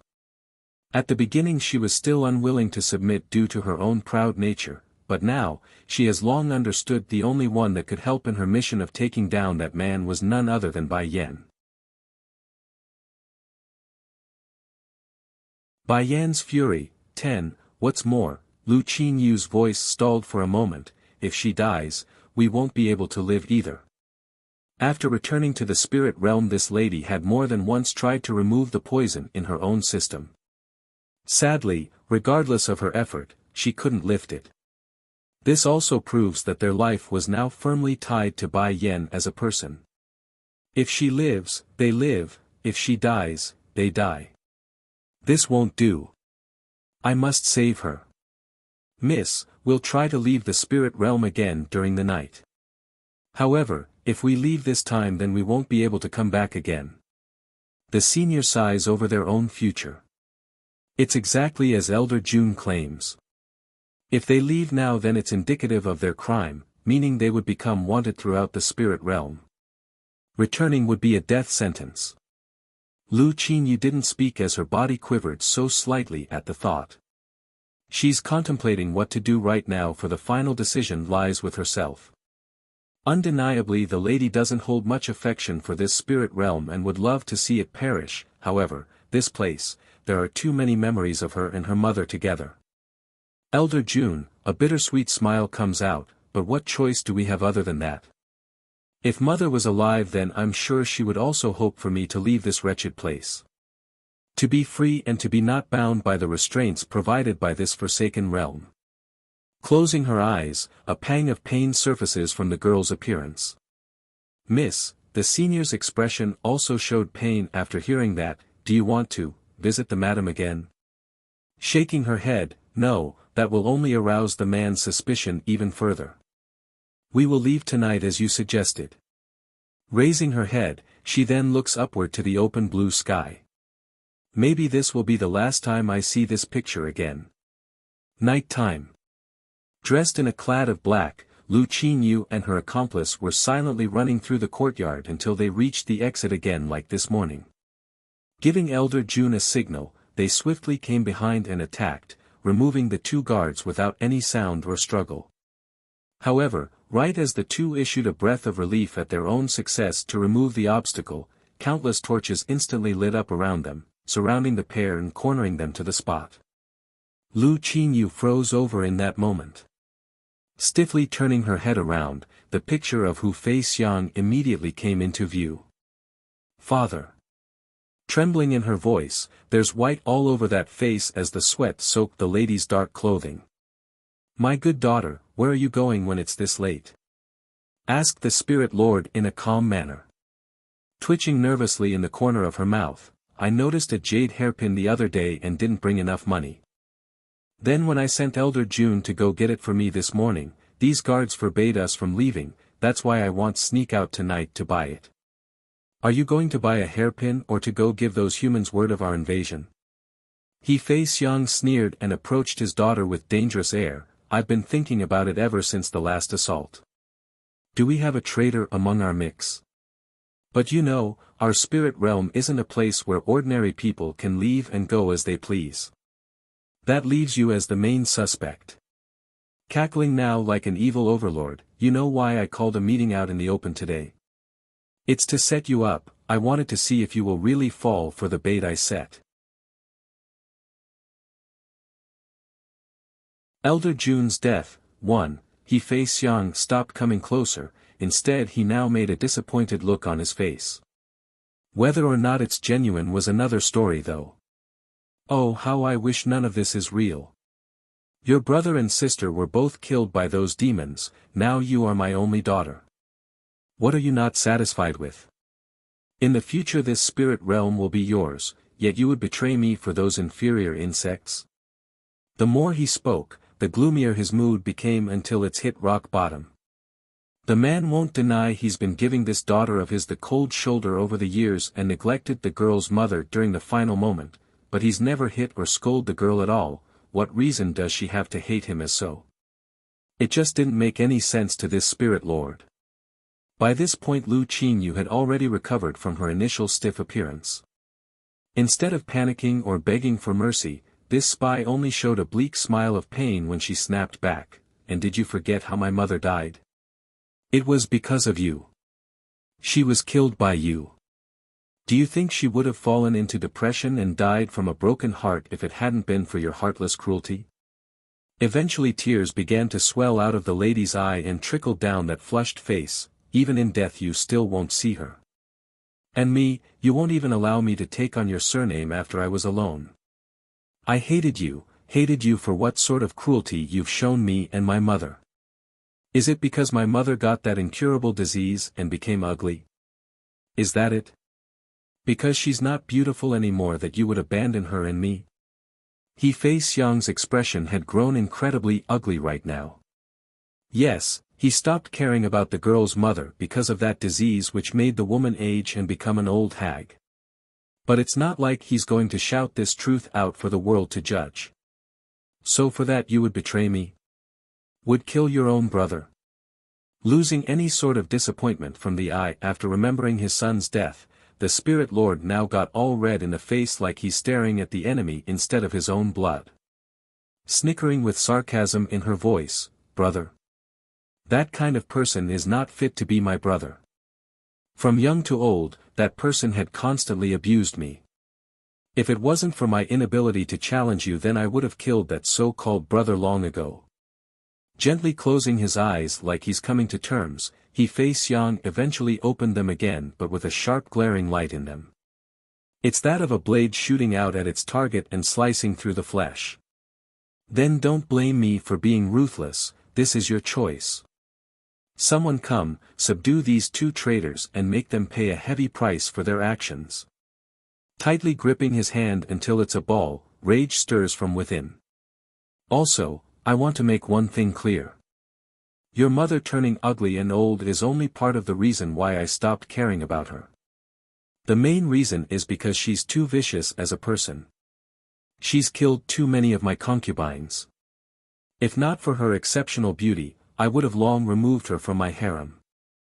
Snickering a sarcastic cackle again, "As for not allowing you to take on my surname, humph, a tramp that is born of such a vicious woman couldn't be any good, and I was right.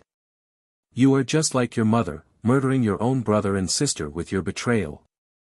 Inhaling deeply like she's suppressing her own indignation, Lu Qinyu forcefully held back the tears because her own pride wouldn't allow it.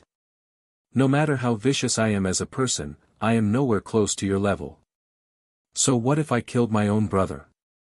You would kill your own wife, we're not that different. Elder Jun's death, 2, Humph. The lady's words sounded very unsavory to the man's ear as he huffed a grunt. Waving his men from behind to move forward, what are you all still standing around for? Go tie this girl up. Yes, milord. Arching their fist, the crowd immediately drew their weapons and rushed over to surround the pair. Elder Jun's expression had changed to a whiter shade already upon reading the situation. Quickly pushing his mistress behind himself, the senior stands ready in a protective stance. Miss, go. Elder Jun. Biting her own lip, Lu Qinyu knows what her faithful subordinate meant by that holler. Ever since her mother passed away, this old man has been her only family in this world, and now she must abandon him and flee on her own. Miss, quickly leave. Don't forget you must still avenge the madam. Finding there's no movement behind himself, Elder Jun cries out for the second time to urge the lady's departure. Slightly trembling with her body, tears finally poured out of the woman's tear duct when she realized for the first time how big and broad that old senior's back truly was. Never in her life did Lu Qinyu feel so helpless and ashamed than now when she turned to run. Want to go? He Fei Xiang sneered and pounced with his full might in pursuit. However, right as he's about to make contact, a powerful surge of power suddenly explodes out of Elder Jun's body and created an invisible wall around the area, blocking everyone from leaving. None of you are allowed to touch the lady as long as I'm here today. That year it was the madam who saved him from a lethal injury, and it was from that day he swore to forever serve that amazing female. Now that the madam was dead, it's natural that his vow would fall onto the lady. Regardless of his own fate, he must uphold his own oath and protect the madam's blood. Standing with stoic posture, Elder Jun becomes engulfed in a blazing flame that seems to be fueled by the air itself. Are you mad? He Fei Xiang goes pale from the sight. You're burning your own soul to forcibly enhance your strength, is that really worth it? For the sake of the lady, everything is worth it. The senior's tone was as firm as ever. He's unshakable and unyielding in this matter. Ha ha ha. Snarling with a heavy grin, and you think your sacrifice will be enough to save that little tramp? Even if you exhaust your soul, you are still no match for us. What can a brief moment of delay do to stop us? Without the Demon King's protection, the human world is nothing. By then Lu Qinyu will also die in vain along with those insects. One could literally hear the gnashing of teeth when the Spirit Lord spelled all that out. Although it's as the person says, Elder Jun stood no chance against the foes presented before him despite the sacrifice, but the flames from his burning soul were deadly scary even to the strongest of the bunch. The only flaw was the time frame. A soul could only fuel the forbidden technique for so long. Once depleted, it's all over, and all the Spirit Lord and his goons had to do was wait here. Firm and expressionless still on his face, the spirit realm will eventually perish, pity though the madam is buried in this dreadful place along with you bastards. No matter, I'm sure the lady will return one day and transfer her grave to a happier location. Perhaps his own remark had brought back the memory of that beautiful and proud woman, but Elder Jun's pale face was now showing a deep smile that could only be found in someone that truly held deep emotions for another. Elder Jun's death, 3, quick dreaming. Making a crunching noise from his fist, one could literally see the veins popping across He Fei Xiang's flushed face. My spirit realm will never perish. Ha ha ha. Breaking out into hysterical laughter, Elder Jun's madness reverberates across the darkness as the tears slowly trickle down his cheek. The reasoning? It's because the old man could already see the person whom he longed for all these years. It's his former mistress, she's beckoning him to cross over to the other side with that smile. A clear sign his life has come to an end. Sadly, before this faithful follower could reach out with his old hand to grasp onto that illusionary shadow, it was too late. Right before those fingers could make contact, his body began to disintegrate and wash away by the bristling breeze of this cold night. Before anyone knew, his entire existence was gone. It's as if he never existed in this world. Back over at Lu Qinyu's side, the lady was still the middle of fleeing through the thick forest when her heart felt something snap and made her stop on the spot. Turning her head around, her eyes dilate in horrific sadness, Elder June. Tears wouldn't stop dripping down her beautiful face. She's quivering instead of openly crying her hearts out, all because she's afraid of drawing attention from anyone that might be lurking nearby. After a long while, the lady finally stopped whimpering and grew hard and cold in the face. Don't worry, Elder June, I will one day avenge you and make these people turn to dust for what they've done. Giving one final glance at the light that's quickly drawing closer, Lu Qinyu didn't hesitate anymore and sprinted for the darkness and away from the source of her sorrow. Moments after the girl fled, several celestial rank masters promptly landed on the spot, their gaze sharp as they scanned the area. If we're not wrong, the mist should have fled in this direction. The Lord's order, her ladyship must be exterminated on sight. Despite her will and effort, it didn't take long for Lu Qinyu to notice the powerful auras that's rapidly closing in on herself. Bracing her nerves, the girl runs even harder until it's hurting on the chest. I'm almost there, just a little bit more and I will be at the border of the demon realm. I will be saved once I get there. Finally, the sight of the huge gate signaling her salvation was in sight. Flashing a joyous look, the lady decides for who knows whatever reason to turn around again to take another peek behind her back. That's when her soul felt like it's been ripped out of her flesh. The reasoning?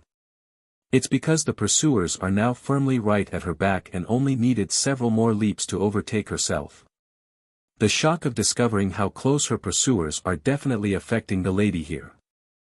Right before contact, Bai Yan's dainty fingers had clamped down at that fist, causing the torrent of energy to disperse and left Zhang Yu flabbergasted at the suddenly dispersal.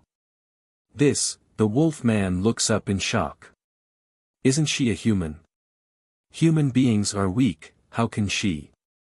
Zhang Yu tried several more times to muster up his powers then, but it's to no avail. He's been firmly locked away by Bai Yan's control. And then, boom! In an explosion of force, Bai Yan directly sends a punch of her own as retaliation to the wolf man. This resulted in Zhang Yu shooting outwards like a soccer ball until he lands on the passing crowd. Though he didn't suffer any major damage from the fall, but the punch definitely left a heavy dent in his chest. Cece on the other hand was now gasping from the side. She's horrified by what she saw and didn't know what to do. Elder June's death, for Lu Qinyu was on her last leg at this point. She still hasn't managed to make those people pay the price, nor has she been able to avenge Elder June's death yet, so how could she die here? Bang! Striking preemptively, she didn't want to die here today. Sadly, before the lady's fist could connect with the old man's chest that was coming at herself, the person had caught the strike mid-flight. Then almost immediately, a soft palm taps against her own belly and sent Lu Qinyu flying several meters back away. By the time she landed on the ground again, blood was constantly spewing out from the woman's mouth due to the injury. Despite this, she insisted on trying to stand up right away. However, the second she struggled to push herself, that's when the sharp pain stung the girl's innards, causing her to lose the air right out of her lung. Am I going to die today? In her desperation and iron will, Lu Qinyu finally got up again. With her best effort, she limps toward the celestial rank masters that's watching with open indifference to the lady's struggle. Today, even if I must die tonight and be buried on this earth, I still want you all to pass on a message to that old bastard. He will pay for his sins, if not now then in the future, he will. Ha ha ha ha. He will pay for his own sins. When crying out the last part of her sentence, the lady had already fallen into a maddening laugh that could raise a person's hair. It's very eerie and creepy. Once she was done with her antics, Lu Qinyu did not intend to run anymore and made a sarcastic smile on that bleak face in anticipation for the oncoming attack.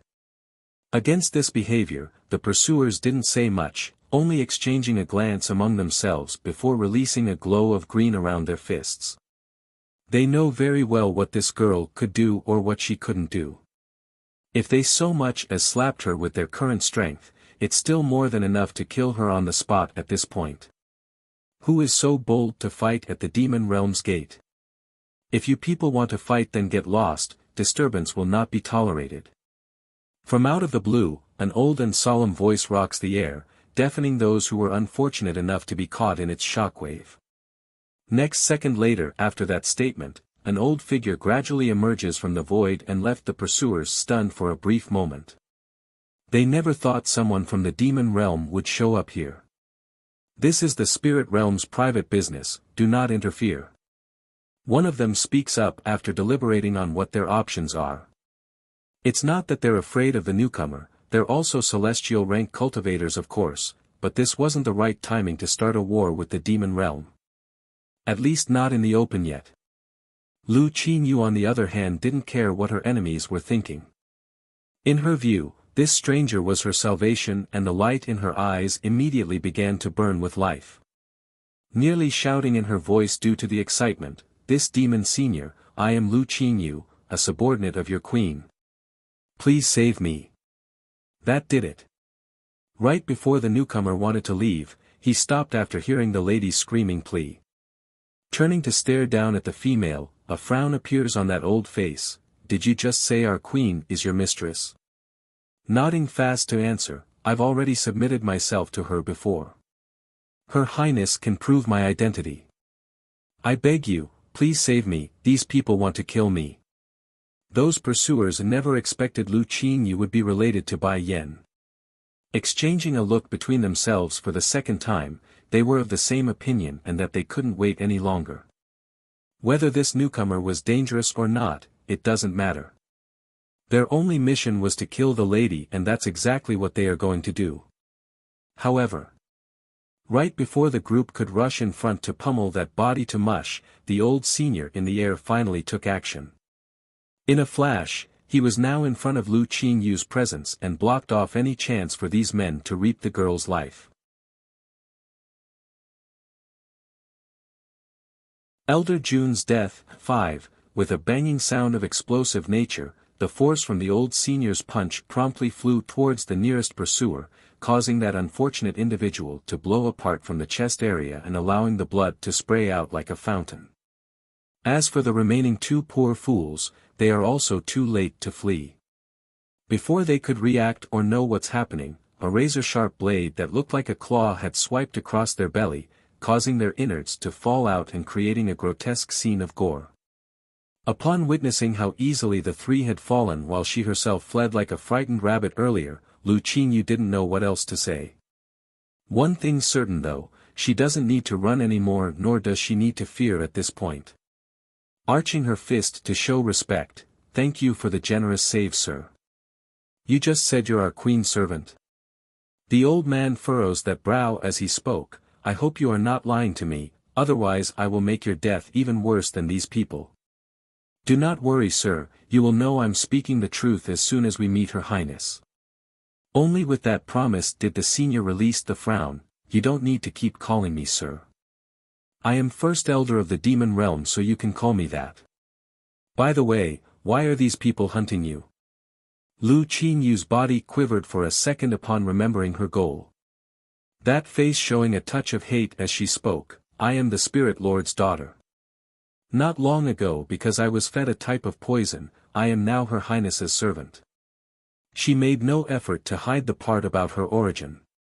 It's true the lady didn't submit willingly at first, but now she's fully on Bai Yan's side. But mistress didn't keep me by her side and sent me back to the spirit realm. She wanted me to spy on that man. Of course, the man she's referring to was He Fei Xiang, the Spirit Lord. The girl would never call that man her own father, one because he's not worthy, and the other she hates him to the core. So, when I learned that man was going to attack the human world himself, I conspired with my only follower Elder June to inform the mistress. What me and my follower didn't expect was how devious and sly that man was. He long suspected us and set a trap just waiting for us to fall in. Out of desperation, Elder June sacrificed himself to let me run to this point. Throwing herself to the ground in a bowing posture, her face sobbed with tears, "First Elder, please take me to see my mistress. If we wait any longer then it might be too late." Raising the girl from the floor with his own hands, First Elder didn't rush and explain the issue here. "Her Highness is not here in the demon realm, nor is she in the human world, so you won't be able to see her for now. But you can follow me back to the palace and wait for the queen." "Then what about those in the human world?" "That man already knows of my betrayal, he will surely rush to attack that land. A river of blood will flow if we don't act." First Elder didn't comment on that. "Come back with me first, we will discuss this at the palace and make arrangements." "Okay." Clenching her lip, Lu Qingyu knew this was the best option at the moment. What's more, she's very aware of Bai Yan's relatives being in the human world still, so the demon realm wouldn't ignore their presence. Not wasting any more time, First Elder turned for the gate leading into the demon realm with Lu Qingyu in tow. And thanks to his identity, the demons patrolling the palace didn't stop the pair or check the lady's identity. The whole trip was smooth and unobstructed. However, it doesn't mean the senior would just simply trust a random lady he met in an outing. Right after he left the girl to her own bidding in the room he arranged for her, First Elder immediately called for a palace guard and muttered something into the other person's ear, "Keep a close eye on her." "Yes, First Elder." The guard arched his fist and complied by retreating into the shadow.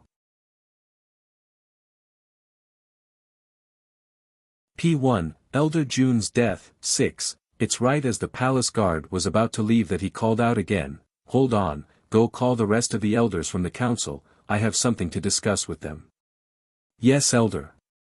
Half a ring later, the other elders of the demon realm have all gathered and were walking through the main entrance.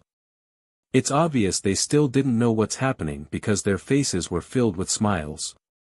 "First Elder, is there a reason for summoning us all?" Softly issuing a sigh at his gathered brothers, First Elder began to explain, knowing this news wouldn't be what they want to hear. "Yes, I got something big to tell you all." His words promptly removed the smiles from their face. "Please don't scare us, First Elder, is something the matter?" "Don't tell me, are those bastards from the celestial realm attacking?" Seventh Elder had the smallest courage among the group, so he's the one who spoke with that trembling voice. "It's not us here in the demon realm, it's the human world. I've gotten wind that the spirit realm intends to do something big over there, and the queen's family will also be caught up in the mess. I've called you all here because I need you all to be ready." Pausing to let his words sink in, he continues, "We will be setting off for the human world in a bit. They could ignore the fate of those unrelated humans, after all, they are denizens of the demon realm. However, Bai Yan's human family have to be cared for, otherwise the king would tear them apart after they return from the secret domain." "Understood." Fourth Elder also spoke up now after they all confirmed with that cry, "First Elder, are we heading out right now?" "Yes, we will go right away." Showing a heaviness in his eyes, First Elder seems to have remembered another crucial factor. "Also, this matter must be kept secret from the princess, I do not want her demanding to come with us to the human world. The danger is too great to involve the princess." In First Elder's opinion, Di Xiaowan's strength still hasn't recovered to the level of prior years. Even if the girl does follow along, she would only be a baggage and cause more trouble than good. Therefore, the optimal choice would be to keep her in the dark. Suddenly, the old senior's ear pricked up like he's heard something. Hurrying to gaze upward, a flash of joy sparkles in his old eye. "First Elder, what's wrong, did something else happen?" The gathered crowd did not understand the change in their brother's mood and asked in haste. The entrance to the secret domain is open again, His Majesty is likely back. In this demon realm, the only ones capable of opening the domain other than himself would be Ditsang and State Teacher. Since the entrance was being opened from the other side, it could only mean one thing. That's great, His Majesty is back. The rest of the elders also raised a smile on their faces. In their view, as long as their king was back, then those from the spirit realm would never succeed. Someone come. Making a cough to clear his throat, First Elder didn't forget about the anxious lady. Go bring Miss Lu Qinyu to the side hall, I will go meet her in a bit. Confused by his brother's words, Fourth Elder attempts to get more detail. Who is this Miss Lu Qinyu? That, she is the daughter of the Spirit Lord. According to her claim, she's the Queen's servant. I didn't fully trust her, so I had the girl stay in a corner of the palace under close watch. I don't dare to let her wander around until I can confirm the truth in her words. Shaking his hand to end the discussion, but enough of us talking here, let's go meet the king and queen first. The rest of the elder council didn't object to the idea and followed from behind. They're also of the idea to meet Ditsang before continuing this conversation. P2, Elder Jun's death, 7. At this moment within a valley, a flash of bright brilliance booms out of thin air and materializes a bronze gate that swung wide open at the same time. Following that was the appearance of a family of 3. The man seductively devilish, the woman blindingly beautiful, and the little kid cuddly and adorable. Together, the trio were almost surreal, like a painting itself when gazed upon. Welcome home king, queen, and prince. Kneeling on the ground, their voices were respectful and united. As usual, Ditsang's expression remains as indifferent as ever when he waved his hand to push the group back up from the ground with his power. Did anything happen while I was away from the demon realm? First Elder was hesitant to report the various incidents but did so out of loyalty. A lady by the name of Lu Qinyu came tonight and seeks an audience. She claims to be the queen's servant. Lu Qinyu is here. Bai Yen sounded surprised and startled by the news. Did something happen in the spirit realm? Go, bring me to her. Yes, queen. Now that he's confirmed the two ladies' connection, First Elder's last bit of unease finally dissipated. He's afraid of bringing a spy or assassin into the fold. If anything happens to the king or queen, then it would be him who's the cause. He would become a sinner. While Bai Yen and Ditsang headed out to conduct their business, Bai Xiachen and his little friend was left behind to do their own thing for now. Don't worry, little leopard, there's nothing to be afraid here. I am the prince, no one will try anything. Finding the unease hovering around his friend's behavior, the little steambun attempts to reassure the boy. It's not that the leopard boy didn't trust the little prince or the influence he wields, but he's always lived alone until now. To come to a place filled with so many of his kind at once, he's just not used to the large company. Let's go, I'll bring you to play at Auntie Suzaku's place. She loves children, so I'm sure she will like you too. Unlike First Elder, who had left the premise in order to lead the couple away, the remaining elders were still here. When they overheard the kid's comment about bringing the leopard boy to meet that great one, it's equivalent to a grenade being thrown in front of their faces ready for exploding. Hurrying to block the kids from going, Prince, this isn't right. Lady Suzaku hates being bothered by outsiders. I fear she might hurt your friend if you go. Bai Xiachen immediately puckers his lip up. How can that be? Auntie Suzaku is great and nice, I'm sure she will like my friend. Come little leopard, let's go. Without looking back, the leopard boy followed along like a good friend that he was. Since Bai Xiachen claimed that Auntie Suzaku wouldn't hurt him, then of course he's going to believe him. As if a couple of strangers could change his mind. Finding how the little steambun wouldn't listen to their advice, the remaining elders all twitched in the corner of their mouth. As much as they would want to stop the tragedy that's going to unfold, blocking the prince was something they didn't have the guts to do. Side hall. Lu Qinyu had been pacing back and forth after being brought over to this location. She's full of urgency on the face when the door swung open and in came that stunning couple whom could wow the world. Mistress. Bang.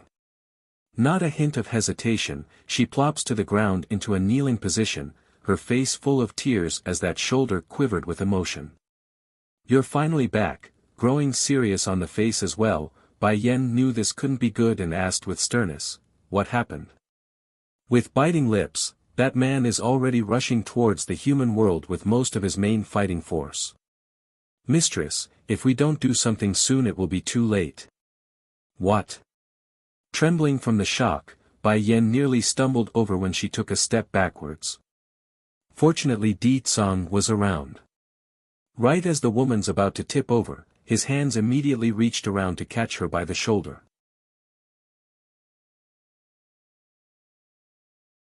Elder Jun's death. 8. It took a long while before Bai Yen could digest the news. Di Tsang, I want to go back to the Holy Land. Okay, I'll go back with you, the Demon King softly replies. Gradually, his voice turns cold and menacing. If those from the spirit realm dare to touch my father-in-law then their existence will no longer be needed. You're right, the spirit realm's existence is no longer needed. Agreeing with her man, Bai Yan's frosty face told everyone her sore spot had been hit this time. As a consequence, something drastic and terrible was going to happen. It's then several elders also came in at this moment, making it less complicated for her to give the next order. First elder, you gather a force to attack the spirit realm. If there are those who are willing to surrender then you can lock them into a slave contract. For those unwilling to surrender, you don't need to keep them around. They will pay for trying to touch my family again and again. Furthermore, I have here a bunch of Godhood Dan pills. You and the other elders take one each. Godhood Dan pill. First elder spoke up due to the doubt they had, Queen, these Godhood Dan pills can help those at the saint rank break through to the celestial rank in one go and without side effect. After throwing this bomb out there, Bai Yen didn't say more and turned for the exit. However, right as she does so, Lu Qingyu's voice interjects. Mistress, can they take me too if they're going to the spirit realm? No response came, but it did make the woman herself stop to listen to the next bit. Elder Jun died in order to protect me from those bastards. I want to avenge him with my own hands. Fine, you go with them. After a brief musing, Bai Yen gives the go-ahead. First elder, take her with you. She didn't get the full story yet, so the death of that old senior was news to her, and an unexpected one at that. It's true they had been in a dispute when their connection started, but Bai Yen didn't hold any bad feelings for that old man. And undeniably, Bai Yen holds a certain level of responsibility for Elder Jun's death since they only ran for it in order to bring news of the attack. Di Tsang, let's go. After dropping this sentence, Bai Yen completely removes herself from the side hall. Ever since Bai Yen left the human world to rescue her own boy, the Holy Land has been at peace for a while now. Even so, the occupants here didn't relax. Their emotions were still tense, fearing who knows when the people from the spirit realm would attack again.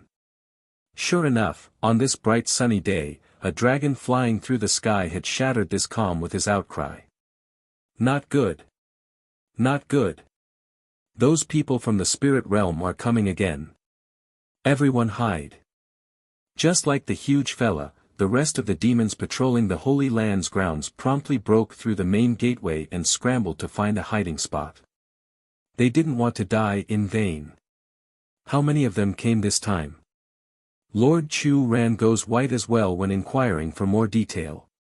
It's estimated to be about 20 or so. 20 or so. Then that's good. The number isn't too large, we still have a chance to handle this. But, the dragon remains worried, those people are very strong, stronger than the last batch of celestial rank cultivators. What? Chu Ran shuddered from that. What do you mean by that? The 20 or so are all celestial rank cultivators.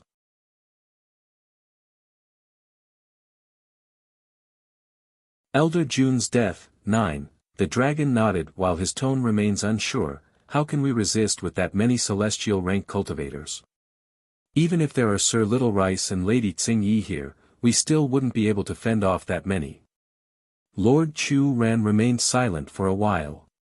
Turning to Bai Chang Feng of the medicine sect and the rest, he finally spoke. Since we are all at the celestial rank now, we must shoulder the responsibility. Later when the enemies come, let us go confront them until Bai Yan's return. Maybe we will still have a chance at salvation if that last comes back. Okay. Bai Chang Feng then turns to the crowd behind himself after giving that confirmation. You all wait here, no matter what happens next, do not come out. After throwing that order down, he left for where the Holy Lord stood without any regret in his behavior. Against this picture, Little Rice could only shake his head in acceptance. Tsing Yi, get on my back, we will also go stop those people. The dragoness didn't object to the idea. In a smooth flip, she was now up on the tiger's back and off they went like the wind itself. Meanwhile over at the main gateway, the two doorkeepers were still standing in their post. Despite the shivering appearance, they didn't leave. One for a sense of duty, the other being Lord Chu Ran still hasn't given them permission. Lo Lord. One of the guards whimpers a cry after Chu Ran and his party came out. The master of this place nodded, understanding what the man wanted to say. Don't worry, go back inside. Remember, no matter what happens, do not come out. Yes, Lord. Needing no further urging, the two loyal gatekeepers immediately turn tail for the inner reaches of the Holy Land. Seeing that everyone has left, Lord Chu Ran then casts his gaze upward until it's staring straight towards the open sky of the morning horizon. Smiling bitterly, I never thought I would be fighting alongside you guys one day. Ho ho, and I never thought I would be Chief Wu Wei's in-law either. Bai Chang Feng chimes in as well. Although I have a lot of dissatisfaction with this old guy, but at least he's trying to make up for it. If my daughter comes back then I guess he would be a good relative. Perhaps it's the moment of death drawing near, but the grudges they held between themselves no longer seem to matter. Instead, their voices are carrying traces of regret. Sighing at the mentioning of his name, Chief Wu Wei also speaks up. I'm sure she will return one day. My son Yin Feng is still waiting for her, you don't need to worry about that. After saying that, the Misty Fairy House's chief then turns to his own wife with gentle care. My love, are you afraid? Jun Tianyu immediately responds with a shake of her head. I am not afraid, the only worry I have is Yin Feng and his brother. If the spirit realm attacks only us then that's that. The thing I'm concerned about is those people slaughtering the rest of the human world. In that case, I fear Yin Feng and them might encounter further danger. For a while, none of the old seniors present knew what to say. They too are worried for the youngsters if they fall today. In contrast, Hualuo and her group of faithful followers didn't speak, only quietly waiting for the enemy's arrival. To these people who were once struggling to survive at the bottom of the feeding barrel, death wasn't something they feared, it's humiliating themselves without putting up a fight. Then without giving them more time to dwell on or lament the matter, several powerful auras hit the group like a powerful tidal wave. All faces turned a shade whiter as they gazed up to the source in the sky.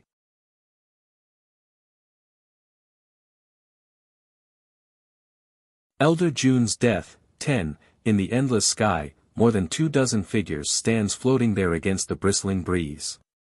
Their eyes are sharp and menacing as they stare down at the defenders of this holy land. He's a middle divine. Tsing Yi's complexion changed greatly upon recognizing the power of the leader. What is a middle divine? Bai Chang Feng turns around and asks the dragoness with a furrowed forehead. Take you all for example. Since you only recently broke into the celestial rank, you would be considered bottom divine, then there are the middle divine, high divine, demi-divine lords, and true celestials afterwards in that order. Bai Chang Feng and his peers were all stunned by this news. They did not expect there to be so many variations within a single rank which was non-existent in the previous levels prior. Furthermore, how are they supposed to fight someone that's a whole tier higher than themselves? So it's you insects down there who killed my boy. He Fei Xiang glares down at the group below on the ground, his eyes slowly narrowing into a sharp slit that could shoot daggers if he tried. Little Rice was the first to step forward. I am the one who killed your son, what about it? That bastard dared to cross my mistress and her family, he deserves to die. Boom! Exploding with power, He Fei Xiang completely releases his aura to press down at the tiger. As a result of this feat, Little Rice nearly crumbled into the dirt due to the mountainous pressure. Despite his bones being nearly crushed and making a creaking sound, the stubborn tiger didn't relent and forcefully pushed himself back up through gritted teeth. Little Rice. Going white from this, Tsing Yi exclaims and hurried over to her companion's side to help support him. Then with fierceness in her own eyes, glares right back up to the Spirit Lord in retaliation. Humph. He Fei Xiang huffs a grunt upon seeing the resistance. What wrong did my son do? You insects took his life and is still unrepenting, now I will make you all pay for his death. But surprisingly enough, having this many celestial rank cultivators gathered in one place did catch the Spirit Lord off guard. Now it made sense on why his son would perish during the first assault. It looks like I really did underestimate these people. If I had known there are so many variables involved, I never would have sent him along. Your son killed so many innocent people, and he wanted to slaughter the entire continent of its occupants. You're telling me that's not wrong? Tsing Yi snickers a laugh of irony at the man's logic. Ha ha ha. The Spirit Lord went mad with laughter at that rebuta, allowing his echoing voice to spread across the entire Holy Land. Nothing but a bunch of insects, as if their lives are comparable to my son's life. He came at my order, he did no wrong. On the contrary, you bunch here are unforgivable. How dare they compare my boy's value to themselves? He's hundreds if not thousands of times more important.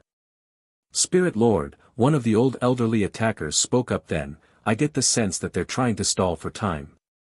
We shouldn't waste any more effort with their nonsense, so let's just kill them. He Fei Xiang nods with indifference at the idea, his bloodshot eyes sweeping through the group beneath. Today this world will know my wrath.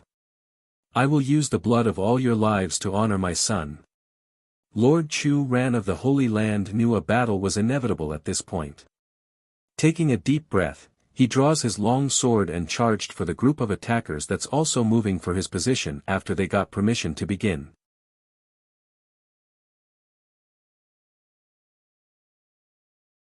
Chu Yifeng's return. 1. Foolish pig. He Fei Xiang didn't even need to move while up in the air.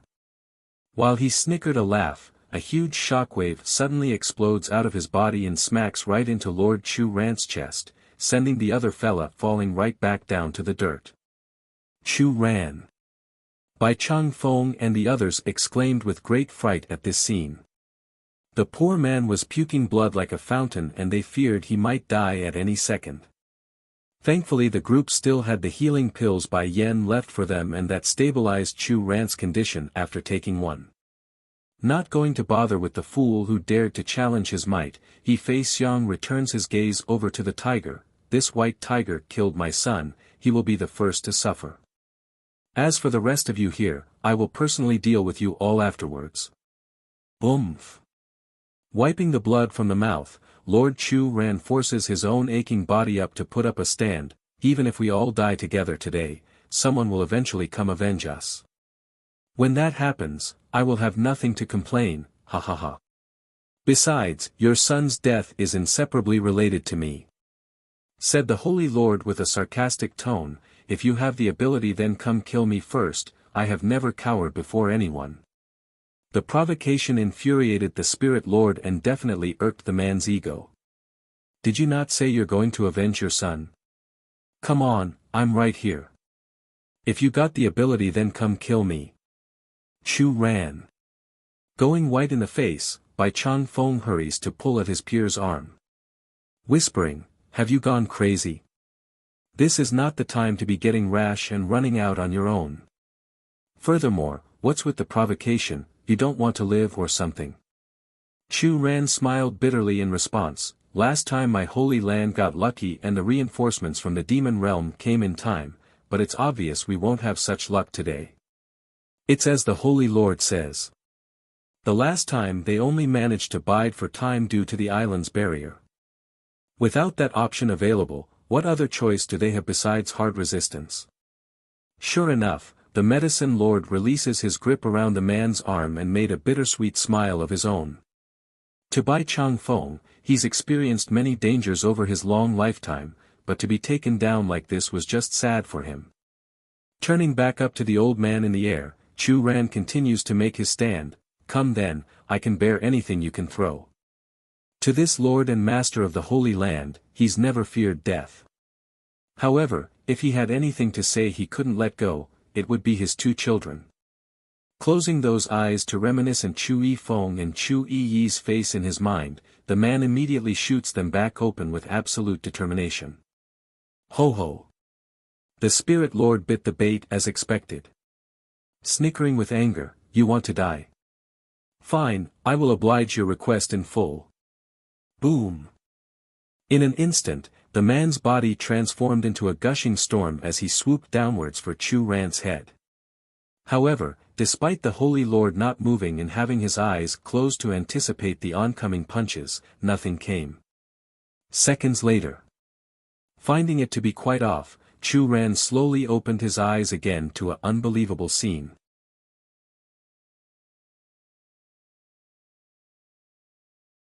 Chu Yifeng's return, too. Despite having only that back facing himself, Chu Ran could still immediately recognize who that pristinely white figure was. Feng. Feng, he's back. The new entry didn't respond to the name, only staring up to the foe using those frosty eyes that could slice a person if they crossed his path. Bang! Giving a slight shove of force, Fei Xiang was promptly repelled backwards by several meters in length due to the act. Who are you? The spirit lord asks with shock apparent all over that face. This land still has people who can resist my attack. Chu Yifeng. His answer was bland and indifferent, just like someone believing it's a waste of energy to even respond. Chu Yifeng. He is Chu Yifeng. Chief Wu Wei nearly popped his eyes out over that name. He's lived his life out inside the isolated misty fairy house, so it's no surprise that this chief never seen the young man before. So this man in white is that very young man. I've heard he's a real talented person, but isn't this a little too much for mere talent? I don't care who you are, anyone who crosses me today must die. There's fire spewing out of the spirit lord's eyes right now when he made another swing at Chu Yifeng's body. Sadly for him though, it was a mistake because the attack did not connect, instead his punch was firmly caught by the young man's own hands. I don't care who you are either, those who trespass onto the Holy Land dies. Following every word from the young man's mouth, Fei Xiang would feel increasingly more uncomfortable, like blood's going to gurgle out of his throat. Next thing the spirit lord knew was a sudden sharp rise in the gripping pressure around his own fist. Clack! That's the sound of bone breaking, and it was his. Little Rice didn't miss this at all and sparkled with deviousness. Young lord, these assholes are here to steal my mistress's miracle. They want to hurt my mistress. Boom! A huge surge instantly seeped out of Chu Yifeng's body, causing his whole existence to become dangerously cold. You people are here for Yenner. This time Fei Xiang couldn't hide the panic that's come to grip his heart. The reasoning? It's because this spirit lord could tell for certainty this new individual was at least in the middle divine tier or higher. Speak, are you here for Yenner? Chu Yifeng reiterates his question, that tone freezing even to the coldest of terrains. Speaking through gritted teeth, that's right, I'm here for the miracle, what about it? This land never should have had it to begin with. Little Rice only shakes his head over how dumb the foe was for answering. Did you hear that? He's here for the miracle, that means he's here to steal it off my mistress. The troublesome tiger would of course lose the fearful appearance he showed earlier now that a powerful reinforcement was on his side. In fact, he's wiggling that tail and getting all playful and cheeky. Death. One punch, that's all it took for Chui Feng to blast the Spirit Lord right back out. The other celestial rank cultivators from the spirit realm naturally wanted to attack after seeing their lord being injured, but Little Rice already expected as such and blocked the men from joining in with his massive size. At the same time, Tsing Yi and the others also began to move because, well, truth was these people aren't all that much stronger than the last batch of attackers if Fei Xiang didn't stand at the forefront. It's quite plausible to come out on top at this rate with Chui Feng suppressing the Spirit Lord.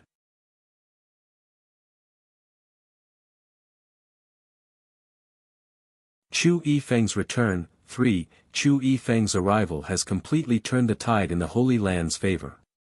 Staring down at the old ignorant man below himself, the young man's eyes were full of killing intent as he brandished his long sword for use.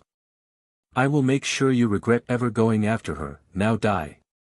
With a cry, he stabs the blade straight into the Spirit Lord's right eye, causing the foe to let out an excruciating scream of agony. Chu Ren almost cried out as well to the side after watching his son's outburst. He's very sour right now, this stinking boy only knows how to chase after a girl's skirt. What about his old man here? I am the father. I should be the first order of concern. At the same time over at the outskirts of the Holy Land, Bai Yan and Bai Xiachen was hurrying over to the epicenter when they overheard the sharp screeching cry of the Spirit Lord. It's painful and eerie to even their ears from afar. Startled at first, Bai Yan immediately turned to her own husband that's tailing her but, Di Tsang, take me over there right now, I need to go. Okay. Without objection, Di Tsang immediately whisks his wife and son away and flew off in a flash of red light. When they eventually arrived due to the incredible speed produced by the Demon King, the scene that came into view completely left the woman stunned on the feet. Godfather. Breaking free from his mother's arm, Bai Xiachen throws his tiny little body at the handsome man wearing the white silky robe. Due to the heat of the moment from the fighting, Chu Yifeng's sword had wanted to slash down again at the unexpected entry. However, the familiarity of that cuddly voice promptly stopped the act mid-track and allowed the kid to throw himself into his stomach. Godfather, I miss you so very much. Hugging that thigh, the little steam bun had stars shining in his eyes when staring up to the man's still unreadable face. Finally realizing what's happening, Chu Yifeng's eternally cold face softened. Giving the kid a rub on the head, this person then immediately turned to look over to the oncoming woman. In this moment, his eyes were seemingly in a trance like he's recalling back to the scene of their first encounter. Back then it was Elder Jing Qi and his brothers who brought back the blood-stained girl. At first he couldn't even see through to that face due to all the grime and red, however, his attention never did leave the last due to the baby boy in her arms. How could one be so severely injured and still care for a child? Well, Bai Yan did it back then. Despite not having a single good patch of skin left on her body, the lady not only kept her boy safe from harm, she wouldn't even let a single droplet of blood to get on the kid's clothing. That's right, it's her strength and courage that's won Chu Yifeng over. It's not her face, it's not her beauty or talent, it's her perseverance to do what's right. In that second when they met, the seed had already been planted. Perhaps in this lifetime he would never be able to rid himself of her image and glory. Yenner, it's been a long time. You look just as beautiful as you are ever. Of course, the latter part of his sentence could never be said aloud towards this woman and could only be kept firmly inside his heart now. It's been a long time indeed, Yifeng. Bai Yan draws a mesmerizing smile of her own, recalling back to their last encounter at the fighting competition over in the Lu Hua Kingdom. Even if she couldn't fall in love with him, he's still an important member of her family. That fact won't change no matter what. Has he been good to you? After musing over his response, Chu Yifeng still ends up throwing this nonsensical word out there. Going black in the face over the question, Di Tsang immediately got all defensive and wrapped his arms around Bai Yan's waist. She's my wife, so of course I will love her with my all, that you don't need to worry.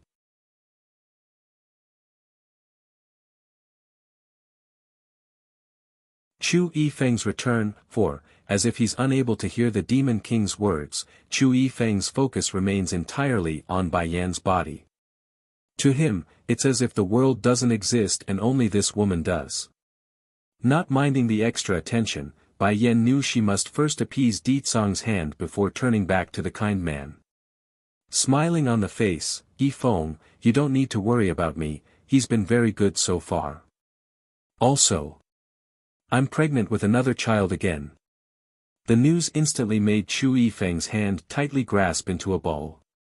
This should have been a joyous occasion, but to him, this only felt like a hand was ruthlessly ripping at his heart and causing excruciating pain.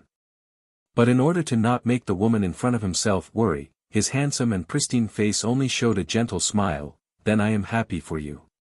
In this life, I only want you to live well, and that's all I want. Hearing this from the sideline, Lord Chu Ran could only sigh at the pair's relationship. He's a father, so of course he would want his son to have happiness. Sadly, love mustn't be forced, and he knows that much.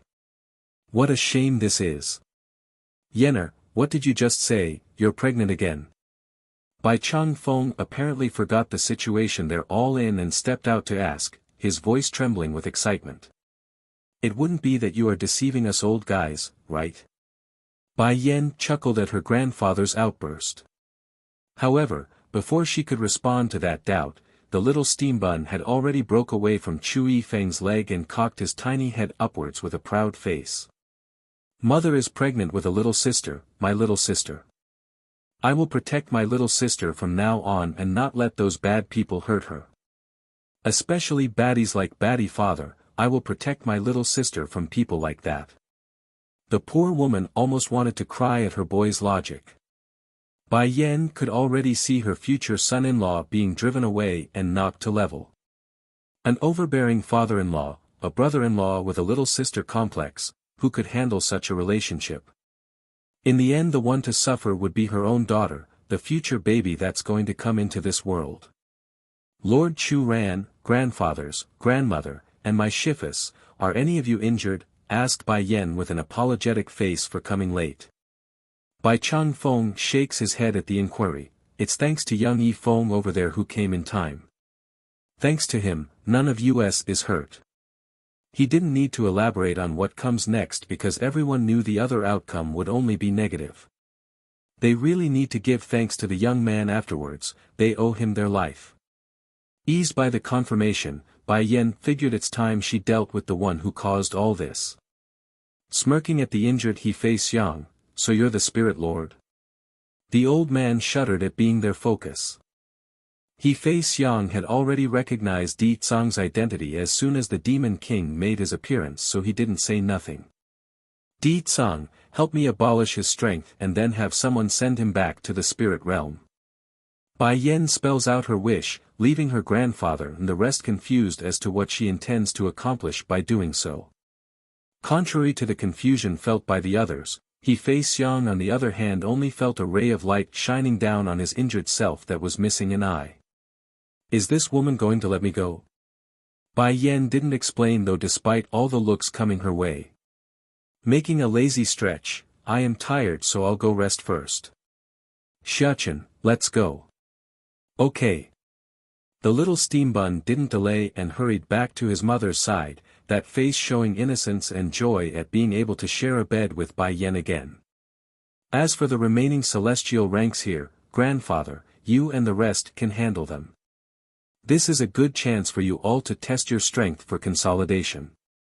Giving a yawn, she then promptly led her boy for the inner parts of the Holy Land.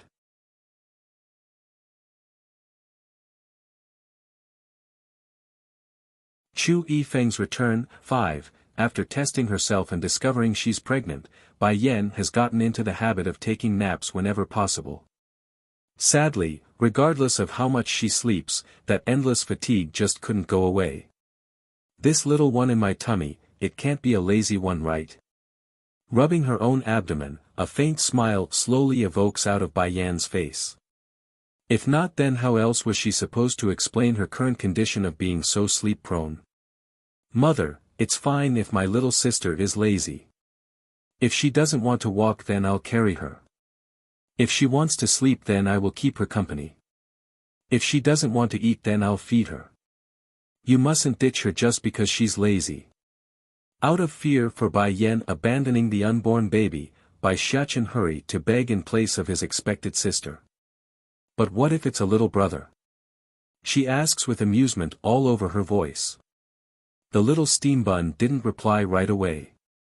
Only after a long musing did he come up with an answer, then I will break his leg if he gets lazy. Or mother can toss him away and make another sister instead is fine too. 3 black lines literally appeared across Bai Yan's forehead. This little guy, isn't he too biased?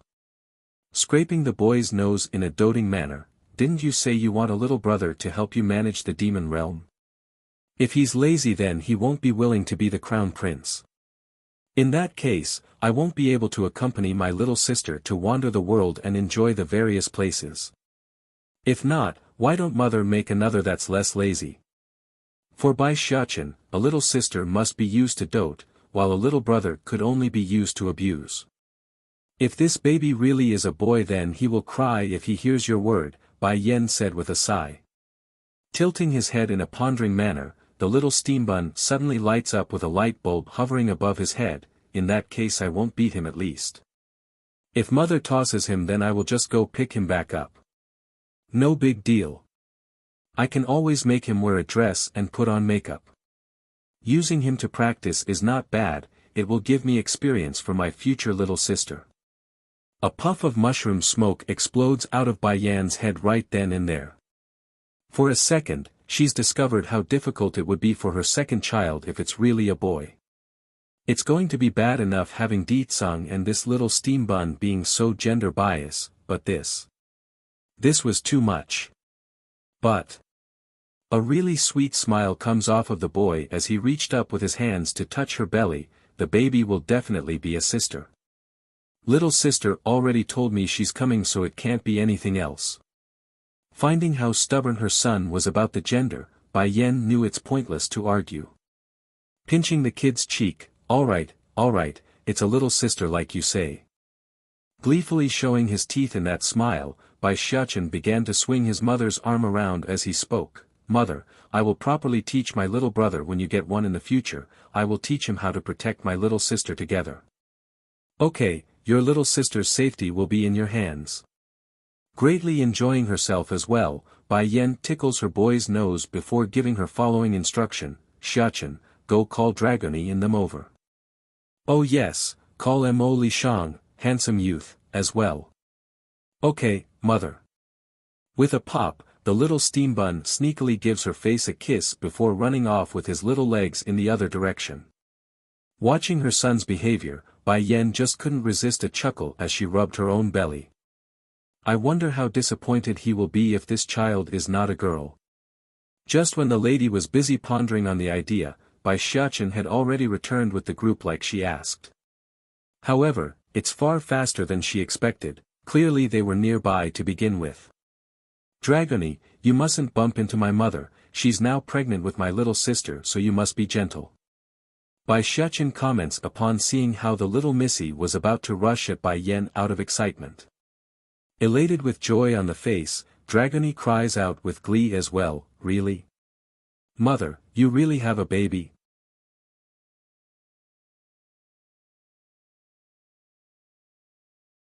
Chu Yifeng's return, 6, that's my sister, not your sister, and this is my mother. Bai Xiachen did not get the news regarding his new god-sister so the kid immediately got irate after hearing that sentence. Xiachen, intervening since it's her fault for not bringing the topic up earlier, Bai Yan attempts to explain. Not long ago I had taken Dragony as my goddaughter, I just didn't have time to tell you. Originally the boy was still steaming on his cuddly face when he heard that. Turning from grumpy to surprise, a big, "oh," was what became the shape of the boy's mouth when he turned to apologize. Dragony, I am sorry, I did not know mother took you in as her goddaughter. I was too impulsive, I'm sorry. It's all right, I don't blame you. Dragony shakes her head with a broad smile of her own. Dragony, Shan, I still have here a few godhood Dan pills. Take them. handing out the extra pills she reserved for the group. As for the extras, Dragony, you can give them to the ones from the border city. Remember, only those at the saint rank can use them. Godhood Dan pill. Wu Xiong and the other slaves behind the little missy were all showing incredulous looks on their faces. Great lady, when I arrived here I found that there are many who are at the celestial rank. It can't be, is it because of these Godhood Dan pill? Wu Xiong nervously asks without blinking at all, afraid the act might turn this into an illusion or whatnot. Boom! Like a lightning baton, the news smacks everyone right in the face and left a huge imprint. It wasn't all that long ago this woman was being chased by them from the border city, and now she's able to produce celestial ranks at will. Oh mistress, you mean, we are also included? The big burly man that was Wu Xiong from the border city gulps, his eyes spewing with desire. Due to these pills being in limited quantity, I cannot give every one of you a pill. Whether or not you can get one will depend on your performance. She explains with mild calmness that was very different to the tense air hovering above these slaves. In terms of importance, Bai Yen holds her family first, then the demons from the demon realm, then these other Micella's people underneath. That's why they are going to have to compete for an opportunity, otherwise where else was she supposed to get the ingredients to meet the demand? He Ling, the other powerful slave from the border city, was filled with excitement as well. He's hardly able to contain his emotions at the chance. This man knows, this would be his only chance to break free from the restraints of the saint rank and into newer heights. Others were of the same opinion right now. For a time, these extras are trying hard to highlight themselves in front of Bai Yen so they could get a spot for the prize. Of course, not everyone here were interested in these beady little things. Yen, Amo Li Shang, youth, shakes his head after glancing over at the pill. I don't need this thing. Startled by that answer, why? It's useless for me. You need to have confidence in me. Even without this pill, I can still reach the celestial rank and protect you. The youth sounded very sincere, making it hard for others to doubt him. She didn't insist since it's like that. Nevertheless, Bai Yen still left the option out there for him. Alright, but remember to come to me if you need this in the future. I will always have one ready for you. Okay. Mo Li Shang breaks out a chuckle, revealing his teeth to the sunlight and making him look all the more bright and handsome. Queen Mother, are you back? Suddenly, a childish voice came from the side.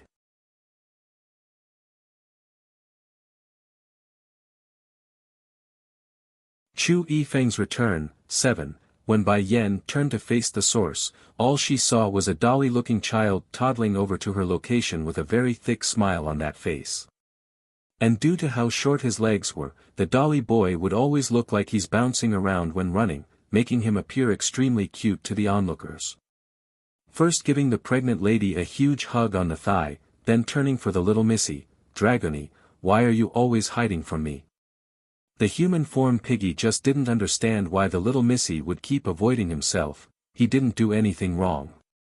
Dragony promptly took several steps back at the question, because I hate pigs. But I like you very much. Molly, piggy, didn't get discouraged and continued to toddle over to the missy. Watching how this dolly boy wouldn't stop chasing after his girl, a nameless anger erupts out of the little steambun's heart. Reaching out to snatch the baby up by the dojuo underwear, you stop pestering Dragony. Originally the dolly boy wanted to refute the request without a second thought, but the intimidating air coming off of the demon prince had caused him to give pause and shrink that head inwards. He's so sad right now. But I want to be with Sister Dragony. From the first time he saw the dragoness, he's already dead set on protecting her. That's a belief the piggy won't give up no matter what. Now if only the girl would just stop hiding from him, then that'd be perfect. Cringing up into a stern face, Bai Xiachen stumbled for a proper excuse. Dragony doesn't like you, so you must stop pestering her. Otherwise I will hit your bum. I'll hit it until it blossoms. Shrinking into a roundish shape due to the intimidation, don't hit my bum please, my bum will hurt. If you stop pestering Dragony then I won't hit you. As reluctant as the dolly baby was about the idea, he did give in under one condition. Then what if she's not against it? Does that mean I can be by her side and protect her? Bai Xiaoqin's anger grew even deeper, and oh. Why? I say no is no. Bai Yan was all smiles at this picture. How aggressive her son was getting, how her goddaughter was hiding behind the boy for protection, she could already see the pair getting along together well in the future. Truth was, rather than being a goddaughter, this pregnant woman would rather have the dragoness become her daughter-in-law. Son, don't scare Molly anymore, come rest with me. Bai Yan's sentence immediately made the little steam bun drop the baby and run back over. Mother, are you tired? I will help support you back to rest, you watch your steps. With his help, the mother and son began heading for the island at the center of this place, but that's not before the boy called out to her newfound sister, Dragony, why are you still standing there? Come help me with mother. Dragony's eyes lit up at the beckoning. She's elated to be able to help and hurried to help support Bai Yan's other free arm. To be treated like a patient by both her children, Bai Yan just couldn't help but make a helpless smile. I am not this weak yet, but you too, you look so adorable like a nice little couple. What is a little couple? Asked Dragony with a clueless voice. Dummy. Bai Xiaoqin knocks the girl's head, you are so dumb. A little couple is people like mother and batty father. Oh. Dragony nods her head like she's got it now. But me and Gidge, older brother, are siblings, I don't want to be a little couple. Bai Yan's face got all black with lines running through it. She did not expect the one to reject the idea to be the girl here. Normally in these situations it's the boy who does the refusal out of embarrassment.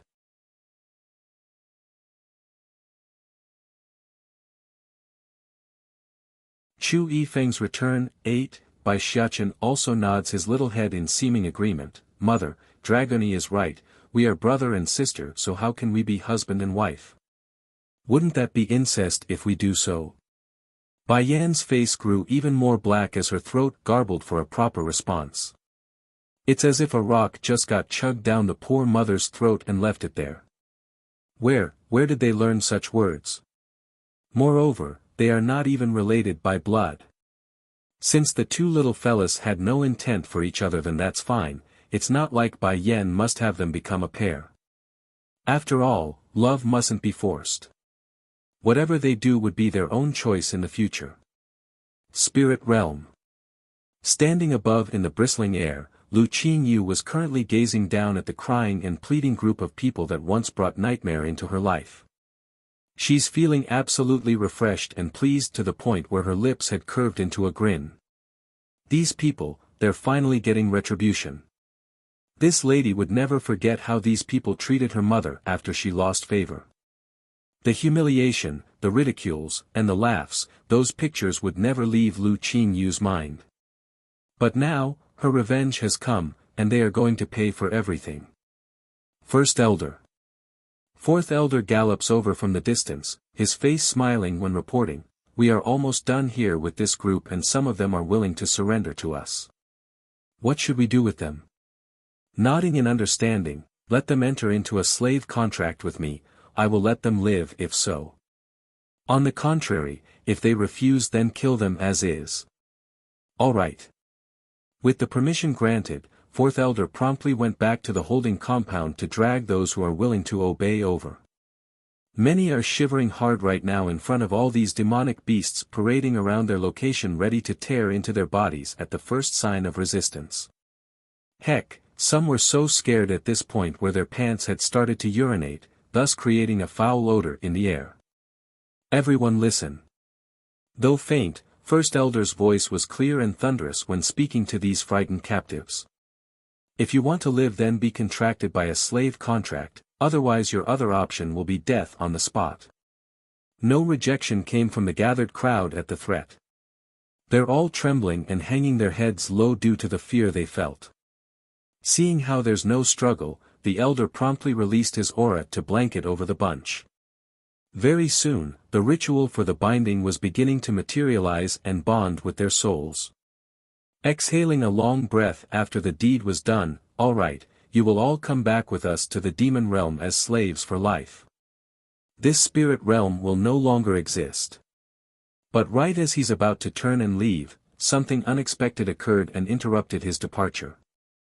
It's a huge white tiger, and in its jaws were a man that were quickly recognized by the various captives once they took a look. There's shock and disbelief in their eyes over the identity of the individual. Originally they thought the invasion upon the human world would be a given success with the Spirit Lord leading the attack force, but what are they seeing? But what's this they are seeing? He Fei Xiang's been captured. Flying over with one huge leap, Little Rice spits his baggage out with a grossed-out face. "First Elder, this is something my mistress tasked me to bring you. Don't worry about his strength though, the king already abolished his Dantian core so he won't be putting up any resistance." Since the moment of He Fei Xiang's appearance here, the man's daughter Lu Qingyu could no longer hold back her excited emotion. Covering those lips with both hands, tears came boiling out of from those eyes. He Fei Xiang finally has his day. Ha ha ha. Talk about retribution and karma, he finally got what he deserves. Look mother, this man finally got retribution for what he did to us. That you're tuning into the Han Li's Wuxia Adventures YouTube channel. We're so grateful for your support and don't forget to subscribe to join us on this incredible journey through captivating stories. Your generosity through donations truly makes a world of difference, as it's the primary source of revenue that allows me to expand and enhance this channel for you. Thank you from the bottom of my heart for being a part of this adventure.